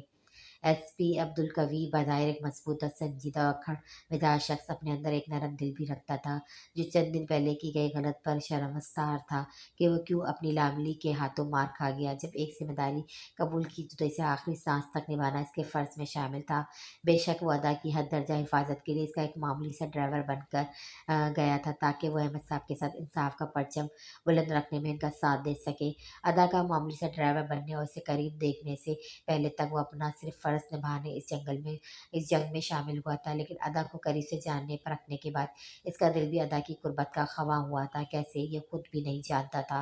अदा की मासूमियत, इसका गुस्सा, हँसी, मुआज़त ख़ाना अंदाज़, फ़िक्र व ज़िक्र करना, इसका लापरवाह तहुस, इतने सख्त और मुश्किल हालात में भी इतनी समझदारी से बातें करते हुए इन पर अमल दरामद होना होना अदा के हर अंदाज़ की बदौलत अब्दुल कवी एक नई सोच का दामन थाम रहा था। इसका साथ गुज़रा एक-एक पल कवि को किसी कीमती खजाने से कम नहीं लगता था। अब अदा की गैर मौजूदगी इसकी सांसें छीन रही थी। अब उसे अपनी ज़िंदगी बचाने के लिए भरपूर जद्दोजहद करना थी, जिसके लिए शख्स की सांसें छीनना बहुत ज़रूरी थी, जो इस सब का मास्टर माइंड था। तवील सजदे के बाद सर उठाया तो रुखसार आंसू से तर थे, जबकि लबों पर अब भी एक ही दुआ थी, या अल्लाह, मैं तेरी गुनाहगार बंदी तेरे सामने दामन फैलाकर अपनी ज़िंदगी में की गई किसी एक नेकी के ओज़ अदा की इज़्ज़त और ज़िंदगी की महफूज पनाहगाह मांगती हूँ। चेहरे पर हाथ रखते वो मुसलसल बस एक ही दुआ मांग रही थी, और कैसे ना मांगती। अपने मुकर्ररा करदा वसीले की जान और इज़्ज़त की सलामती की दुआ मांगना सकी पे फ़र्ज़ था, और वो फ़र्ज़ अपनी ज़िंदगी में की गई किसी एक नेकी के ओज़ अदा करना चाहती थी। ज़िंदगी में कुछ फ़राइज़ ऐसे भी होते हैं जिन्हें इंसान चाहने और ना चाहने के दरमियानी डोरोडोल छोड़ देता है, और ऐसे लोग ना तो सवाब के मुस्तहिक होते हैं और ना इन फ़राइज़ की अदायगी करने के बाद अपने ज़मीर को मुतमईन कर पाते। अंधेरे कमरे में ठंडे फर्श पर तनहा घंटों पर सर रखे खामोशी से सिसकने वाला वजूद अदा का था। खामोशी से सिसकने का हुनर हर कोई नहीं जानता। अदा बज़ाहिर बहुत पुरसुकून थी, लेकिन अंदर एक तलातुम बरपा था, जिसकी मौजें किनारों से टकराती रुखसारों को भिगो रही थी। इसे यकीन था कि वो अपने बाबा की ताकत है, और इसी ताकत का इस्तेमाल करते हुए भरपूर ईमानदारी से फैसला करेंगे, और हो सकता है इनका क्या फैसला इसकी सांस का ताल्लुक ज़िंदगी से तोड़ दे। लेकिन वो फिर भी खुश थी, मुतमईन थी, क्योंकि इसका ज़मीर मुतमईन था। अगर बगैर किसी हिर्स के हक की राह हमवार करते तो अगर ज़मीर मुतमईन हो तो समझ जाना चाहिए कि रब ताला अपने बंदे से खुश है। इस वक्त अदा ऐसी दलदल में फंस गई थी, जिसमें गिरने वाला चाहते हुए भी बाहर नहीं निकल पाता, लेकिन मजीद सांस लेने के लिए में ज़रूर करता है। जबकि अदा तो बिल्कुल उम्मीद छोड़ चुकी थी।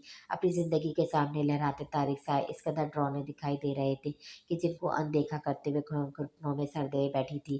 कहते हैं इंसान सूली पर भी हो तो नींद आ ही जाती है, तो फिर अदा भी खुदा की बनाई हुई ज़मीन पर मौजूद थी, सांस ले रही थी, तो इसे नींद कैसे ना आती।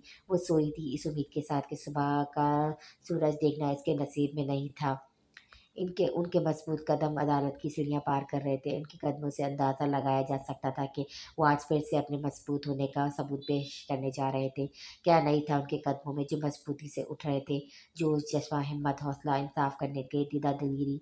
अपनी जान, अपने माल की परवाह किए बगैर वो अदल व इंसाफ से काम लेने जा रहे थे। उनके दिमाग में, ज़हन में, दिल में बस एक ही धुन सवार थी, अदल, इंसाफ और कुरानी आयत, जिनमें अदल व इंसाफ से फ़ैसला करने की तलकीन की गई थी।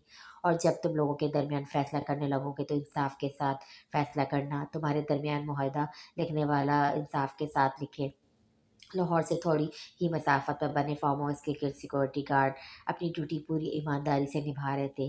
फार्म हाउस के अंदर दाखिल हो जाए तो एक अजीब सी बदबू माहौल की वो मजीद खौफनाक बनाए हुए थी। लॉन्च के साथ ही बल खाती सीढ़ी ऊपर जा रही थी, जबकि दूसरी जानब तय खाने में इसके दरवाजे तक जाती सीढ़ियाँ, जहाँ इस वक्त अंधेरे का रास्ता, जिन पर कदम कहाँ रखता, लेकिन पड़ता कहाँ पर था। खाने का दरवाज़ा खुलकर अंदर दाखिल हुआ, जहाँ आधा घंटों में सर्दी गहरी नींद में थी। जब किसी के लड़खड़ाते कदमों की आहट अपने करीब से करीब तर होती सुनाई दी तो फौरन हड़बड़ाकर उठी। सामने देखा तो उमर अपनी लहू रंग आंखों से इसे घूरता हुआ अदा की जानिब ही बढ़ा था। अदा से कदमों से इसके नशे में होने का महसूस करती मजीद खुद ही समेट गई। जैसा कि कुरान में इरशाद हुआ था, उन्होंने अदल व इंसाफ के साथ फैसला किया है। मुजरिम के इसके अंजाम तक पहुँचाया था। ज़मीर मुतमईन था, लेकिन दिल मुख्तलिफ अंदेशों का शिकार था। ऐसा नहीं था कि आज से पहले उन्होंने अदल व इंसाफ से काम नहीं लिया। वो हमेशा से जो भी फैसला करते ईमानदारी से करते थे, लेकिन उन फैसलों में और आज के फैसले में ज़मीन आसमान का फ़र्क था। इन फैसलों में इनकी अपनी ज़ात शामिल हुआ करती थी, लेकिन इस फैसले में उनके आंगन का वाहिद गुलाब, जिसे मसल कर उनके मजबूत हौसलों को तोड़ने की नाकाम सी कोशिश की गई थी।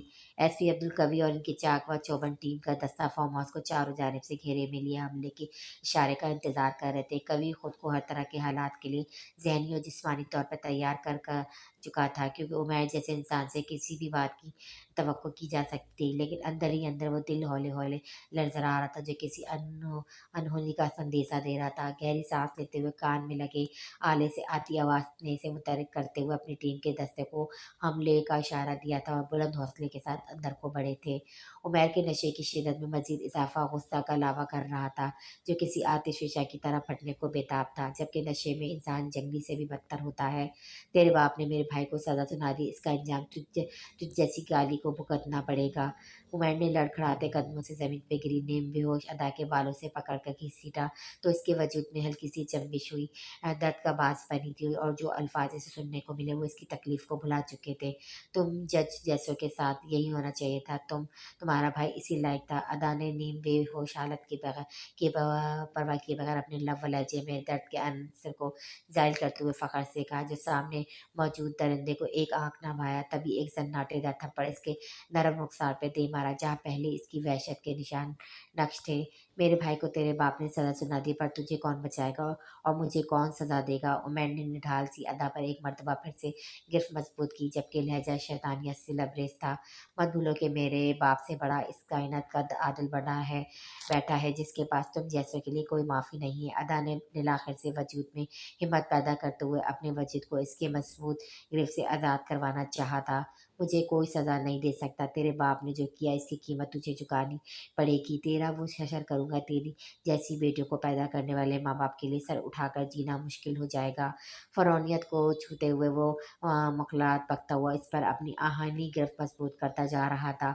मैं तो तुम जैसे इंसान सामने अपनी इज्जत की भीख नहीं मांगूंगी। तुम जैसों के लिए मेरा अल्लाह ही काफ़ी है। वो शख्स फ़िरौन बना सामने शख्स बनते हवा की इज्जत व नामोस की धज्जियाँ उड़ाने में मशगूल हुआ था, जबकि अदा ने अपना मामला इसके खालिक के हवाले किया था। अचानक से फिजा में अदा की सिसियों के साथ गोलियों की आवाज़ भी शामिल हुई थी, जो उमैर को अपनी फ़रौनियत पर रोकने पर मजबूर कर चुकी थी। गोलियों की मुसलसल आवाज़ ने से होश की दुनिया में लापट खा और वो अदा को छोड़ता वो फ़ौरन बाहर को भागा था, जबकि अदा अपने नींद भराना कंधों को वापस से ढांपते हुए अपने रब के सामने शुक्रगुजार हुई थी कि जिसने इसकी इज्जत व नामुस को दागदार होने से बचा लिया था। अदा भी खड़ी भी न होने पाई थी कि उमैर दोबारा से भागता हुआ अंदर दाखिल हुआ और अदा को अपनी गिरफ्त में लेते हुए गन इसकी कनपट्टी पे रख दिया। अदा तो अपनी गर्दन पर इसका बाजू का बढ़ता हुआ दबाव सांस सीने में अटकाए मौजूद बना था कि तभी दरवाज़ा दूसरी मरतबा खुला और हाथों में पिस्तौल थामे बिल्कुल प्रोफेशनल अंदाज में अब्दुल कवी अंदर दाखिल हुआ था। अदा ने एक नज़र से देखा तो अपनी बसीरत पे शुबा हुआ। वहीं पर अदा की हालत देखकर कवि ने पिस्तौल पर गिरफ्त मजबूत की थी। मुझे जाने दो, नहीं तो मैं इसे मार डालूंगा। उमैर ने इसकी गर्दन पर मजीद दबाव बढ़ाया, और अगर मैं फिर भी ना कहूँ तो, कवि ने सर्द आवाज़ में कहा, जिस पर मैंने ट्रिगर दबाव बढ़ाया जबकि अदा मुश्किल सांस ले रही थी। मुझे पता है तुम बिलखुसूस यहाँ इस लड़की को बचाने आए हो। जब तक मैं जिंदा हूँ ये भी जिंदा रहेगी। अगर मैं मरा तो छोड़ूंगा इसे भी नहीं। उमर लहजे में कहीं खौफ होने के साथ साथ वहशत भी शामिल थी। कभी मेरी फिक्र ना करो लेकिन इस शख्स को इसके अंजाम तक पहुँचा दें। बंद होती सांसों के दरमियान अदा ने कवि की हिम्मत बढ़ाई थी। मैं कह रहा हूँ इसे छोड़कर सिलेंडर कर दो, कम से कम मरने से बच जाओगे। कवि ने इसे धमकी देने के लिए साथ बचने का रास्ता भी बताया था। झुक जाना तो मेरी सरसत में शामिल ही नहीं। जब सारी जिंदगी मैंने अपने सामने लोगों को झुकाया तो अब मैं खुद कैसे झुक जाऊं। दीवार की जाने कदम लेते हुए मैंने चिल्लाया, अफसोस के तुम झुक जाते तो तुम्हारे किरदार में आरती झलकती, सब तुम्हारी इज्जत करते, एहतराम की नज़र से देखते। लेकिन अफसोस के तुम में खुद का इंसान हो। भाई को सजा से महफूज रखना तुम्हारी जिद नहीं थी बल्कि खुद के मर्तबे को, अपनी कुर्सी को बचाना और लोगों के दिलों में खौफ और हरास के साथ डर बिठाना तुम्हारी जिद था। तुम जैसे शख्स से क्या बैच जो एक ऐसे सांप साबित हुआ जो अपनी ही औलाद को खा गया। कवि के लफ्जों के जाल में फंसाते हुए इनकी जानी छोटे छोटे कदम बढ़ा रहा था। तुम्हें जो समझना समझो। मैं हाकिम, और हाकिम किसी के सामने जवाबदेह नहीं होते। उमर की पुश्त दीवार से लग गई थी जबकि अदा की नज़र सिर्फ कवि के चेहरे का तवाफ कर रही थी। अदा की नज़रों की तपशी थे जो कवि एक मखसूस इशारे पर उमर के बाजू पर अपने दांत काट दिए और इसकी गिरफ्त से आज़ाद होते कवि की जानिब भागी। उमर इसकी अचानक हुई कार्रवाई पर बौखला सा गया और अचानक फायर खोल दिए, जिसकी एक बुलेट अदा के कंधे पर बोस हुई, जिसके गिर्द कवि ने बाजू फैलाते हुए गिरने से बचाया और इसी वक्त कवि ने उमर के हाथ पर फायर किया जिससे पिस्तौल नीचे गिर गया। उमर खुद भी दर्द की शिद्दत से घुटनों के सर झुका। इसे झुकता देखकर कवि फौरन अदा की तरफ मुतवज्जह हुआ, कंधे पर हाथ रखते हुए खून को रोकने की नाकाम सी कोशिश करने लगा। यही मौका था उमर को मिला और नीचे गिरा पिस्तौल उठाकर कवि की जानिब फायर किया, जो कवि के सीधा दाएं तरफ सीने पर लगा और दूसरा दाएं बाजू पर। कवि दर्द की शिद्दत को जब्त करते हुए उमर के सर का निशाना लेते हुए फायर खोल गया।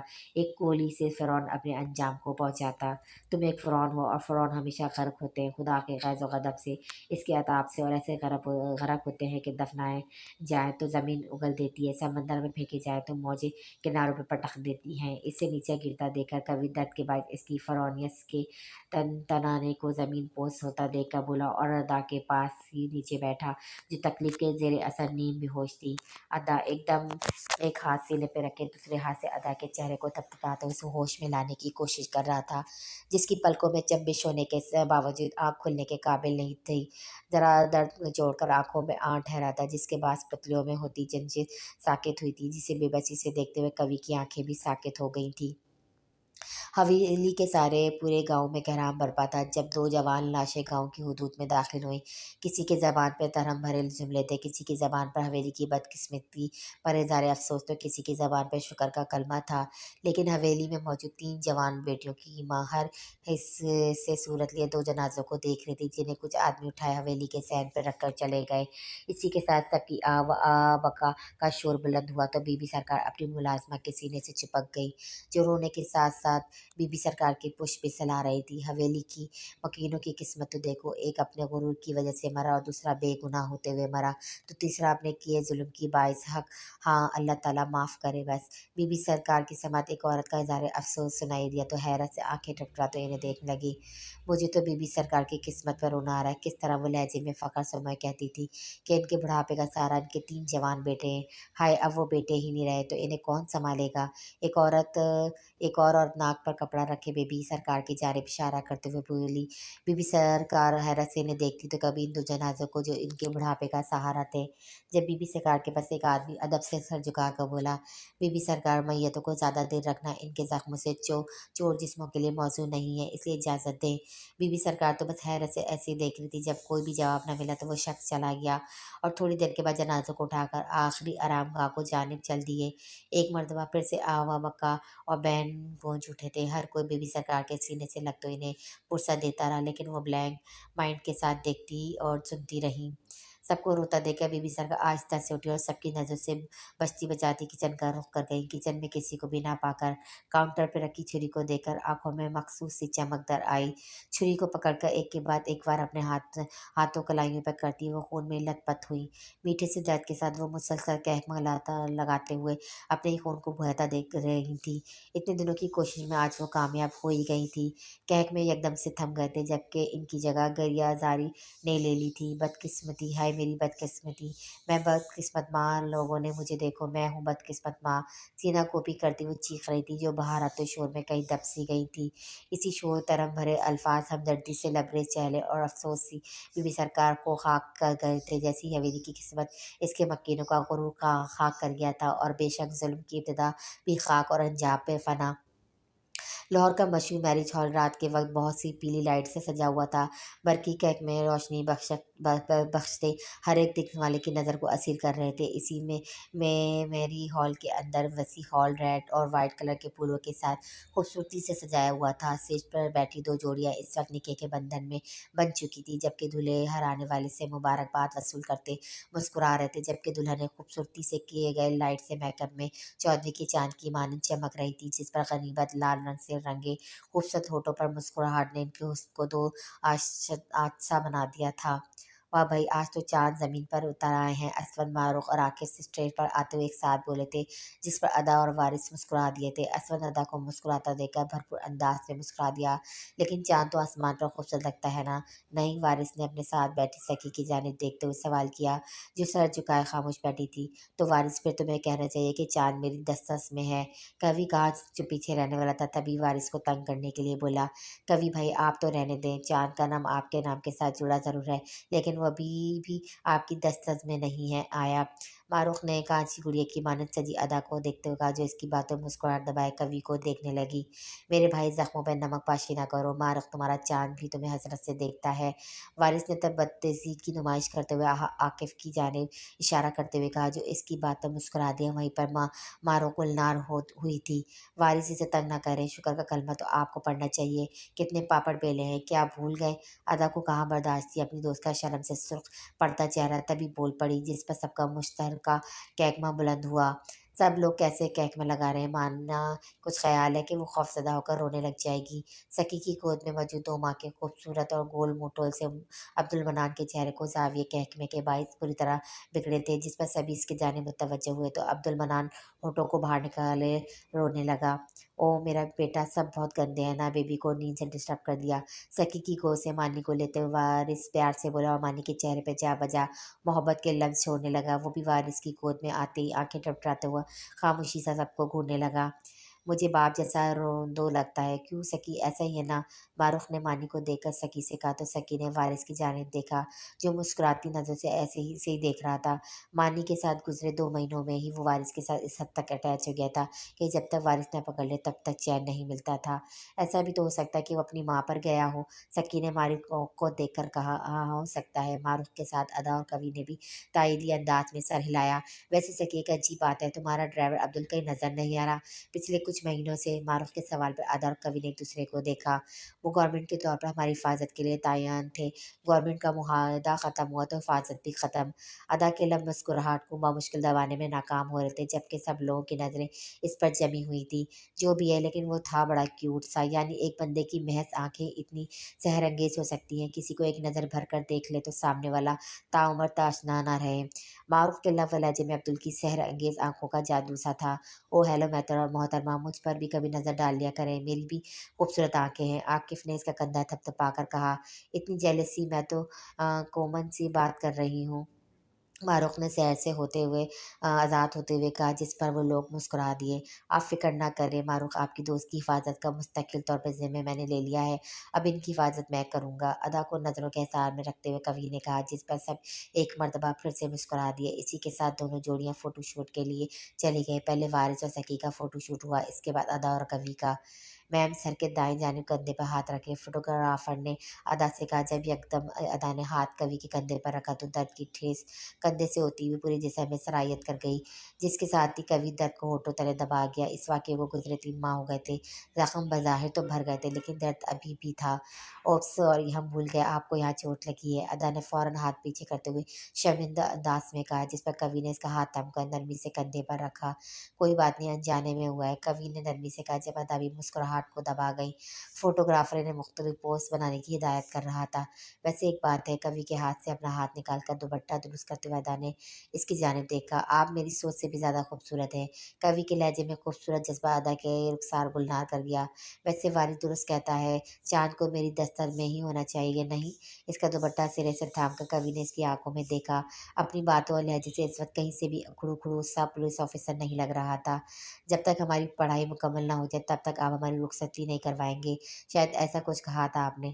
कवि के कमीज़ पर लगे बटन्स को छूते हुए अदा ने इसे याद दिलाया तो कवि हँस दिया।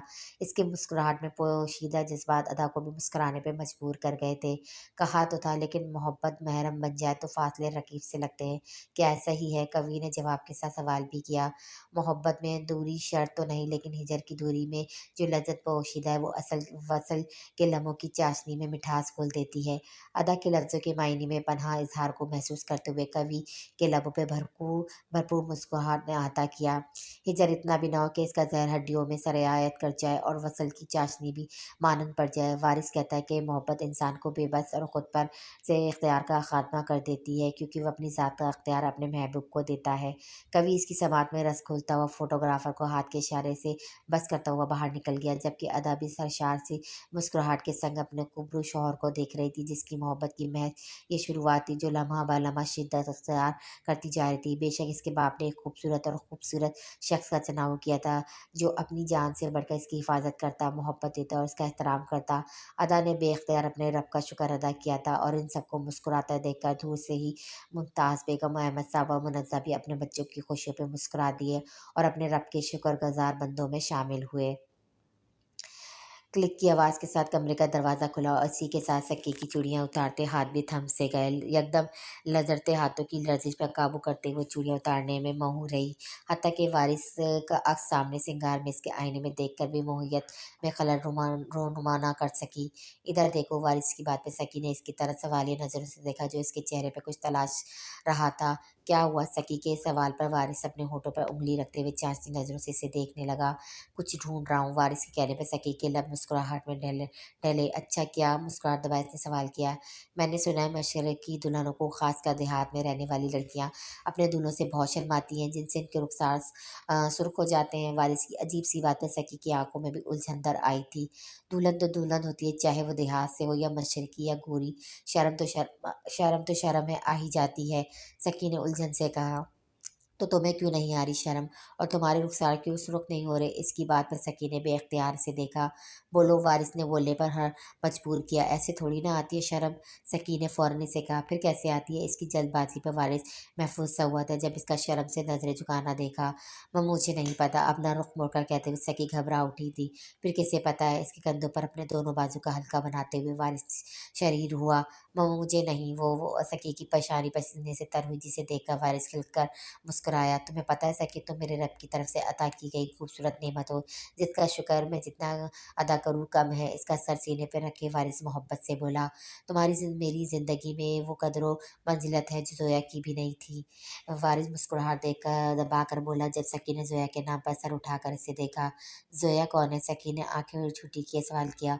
कौन जोया? वारिस ने इशारे से आज़ाद करते हुए पूछा। आपने अभी जोया का नाम लिया, कौन है ये जोया? बताएं मुझे। सकी तो लड़ाका औरतों की तरह कमर पर हाथ रख के सरापा सवाल बनी थी। वारिस ने इसकी तासुरत देखे तो हंसी को कंट्रोल नहीं कर पाया और कहकमा लगाकर हंसने लगा। यार, छोटा सा मजाक था, तुम तो सीरियस ही हो गई। अपने मजाक को खुद ही बता दो। एक बार फिर से हंसा। सकी को फिर भी संजीदा देखा तो वारिस की हंसी को ब्रेक लगा। जोया का वजूद इस दुनिया में ना कभी था और ना हो भी गया तो मुझे कोई फ़र्क नहीं पड़ेगा, क्योंकि मैं अपने रब की नेमतों का एहतराम करता हूँ। मैं बिल्कुल भी कुफरान नेमत नहीं हूँ। सकी के चेहरे को सहलाते हुए वारिस ने कहा, जिस पर सकी ने मुतमईन सा साज खारिज किया। मानी कहाँ है? कमरे में नजर दौड़ाकर वारिस ने सवाल किया। अम्मी के पास है, उन्होंने अपने पास सुला लिया, सकी ने कहते हुए बाकी ही चूड़ियाँ उतारी। ओके, चेंज करने के बाद रेस्ट करो, मैं अपने शहजादे को देख आऊँ, पिछले 2 महीने से आदत सी हो गई। ओके, रेस्ट करो। इसकी पेशानी को 2 उंगलियों से छूते हुए वारिस ने कहा और कमरे से चला गया, जबकि सकी आसमान की जानिब देखकर अपने रब की नेमत का शुक्र अदा कर रही थी कि कैसे इसकी किस्मत में लेके अंधेरों को सुबह की खूबसूरत किरणों में बदल दिया। और मेरा रब तो हर अंधेरे के बाद साथ रोशनी को लाने वाला है और बेशक वही हमारे लिए बेहतरीन करता है। मुश्किलात और आजमाइश अल्लाह ताला की तरफ से होती हैं। वो अपने अजीज़ तरीन बंदों को आजमाता है कि आया जब वो खुश होता है तब मुझे याद करता है, या अगर वो परेशान है, मुश्किल में है तो मुझे याद करेगा। अल्लाह ताला बंदे को मुश्किलात में घेर कर भी कहता है कि हर मुश्किल के साथ आसानी है। जिस बंदे का अल्लाह ताला पे कामिल यकीन होगा, इसकी जिस दिल में खौफ इलाही होगा, वो इंसान हर खुशी में, हर मुश्किल में अल्लाह ताला को ही पुकारेगा। सब्र करने से साबरीन में शुमार करेगा। जस्टिस अहमद मुसन्नफ़ अली की ईमानदारी के लिए सायका ज़्यादती के एक कड़ी आज़माइश बनकर आया था, जिसमें अपने ज़मीर को सुरख़रू करते तो जान से अज़ीज़ बेटी को खो देते। अगर बेटी की मोहब्बत से मजबूर होकर गलत फ़ैसला करते तो अल्लाह ताला की अदालत में नज़रें झुकानी पड़ती। इसलिए उन्होंने अपना ज़मीर सुरख़रू किया, एक भारी कीमत चुकाकर, कि वो अपने आप को इस अज़ीम ओहदे के काबिल ही नहीं समझते थे, जो अदल व इंसाफ़ के संग ईमानदारी से फ़ैसला करने का था। लेकिन यहाँ तो जो इंसान सबसे ज़्यादा ताकतवर होता है, वो अपने से कमतर को नागवारी और हकारत से देखता है। हालाँकि अल्लाह ताला ने किसी अमीर को किसी गरीब पर कोई फ़ौक़ियत नहीं दी। इसने जब भी मुख़ातिब किया, ऐ लोगों कहकर मुख़ातिब किया, फिर क्यों अपने से कमतर को जूते की नोक पर रखा जाता है? ऐसा सिर्फ़ इस वजह से होता है कि जिन दिलों में खुदा का खौफ बाकी न रहे, तो वो खुद को खुद वक़्त का खुदा समझने लगते हैं। खुदा भी इनकी रस्सी को ढील दे देता है। जैसे फ़िरौन को शह दी थी, लेकिन जब खुदा की कुदरत को जलाल आया तो इसने वो रस्सी खींची, तो फिर क्या हुआ? अल्लाह ताला ने लानत भेजी फ़िरौन पर और दुनिया व आखिरत में रुसवा किया और ज़लील व ख़्वार हुआ। ऐसा ही इन इंसानों के साथ होगा जो इस दुनिया में अपने आप को खुदा समझने लगते हैं। लेकिन जिसे चाहे अल्लाह अक्ल दे, हिदायत का रास्ता दिखाए और इसके लिए तौबा का दर खोल दे, वो अल्लाह ताला के यहाँ बुलंद मुकाम पाएगा, इस दुनिया में भी और आखिरत में भी, क्योंकि इज़्ज़त और ज़िल्लत सिर्फ़ और सिर्फ़ अल्लाह ताला के हाथ में है। जिसे चाहे इज़्ज़त दे और जिसे चाहे ज़िल्लत, बेशक वो हर चीज़ पर कादिर है।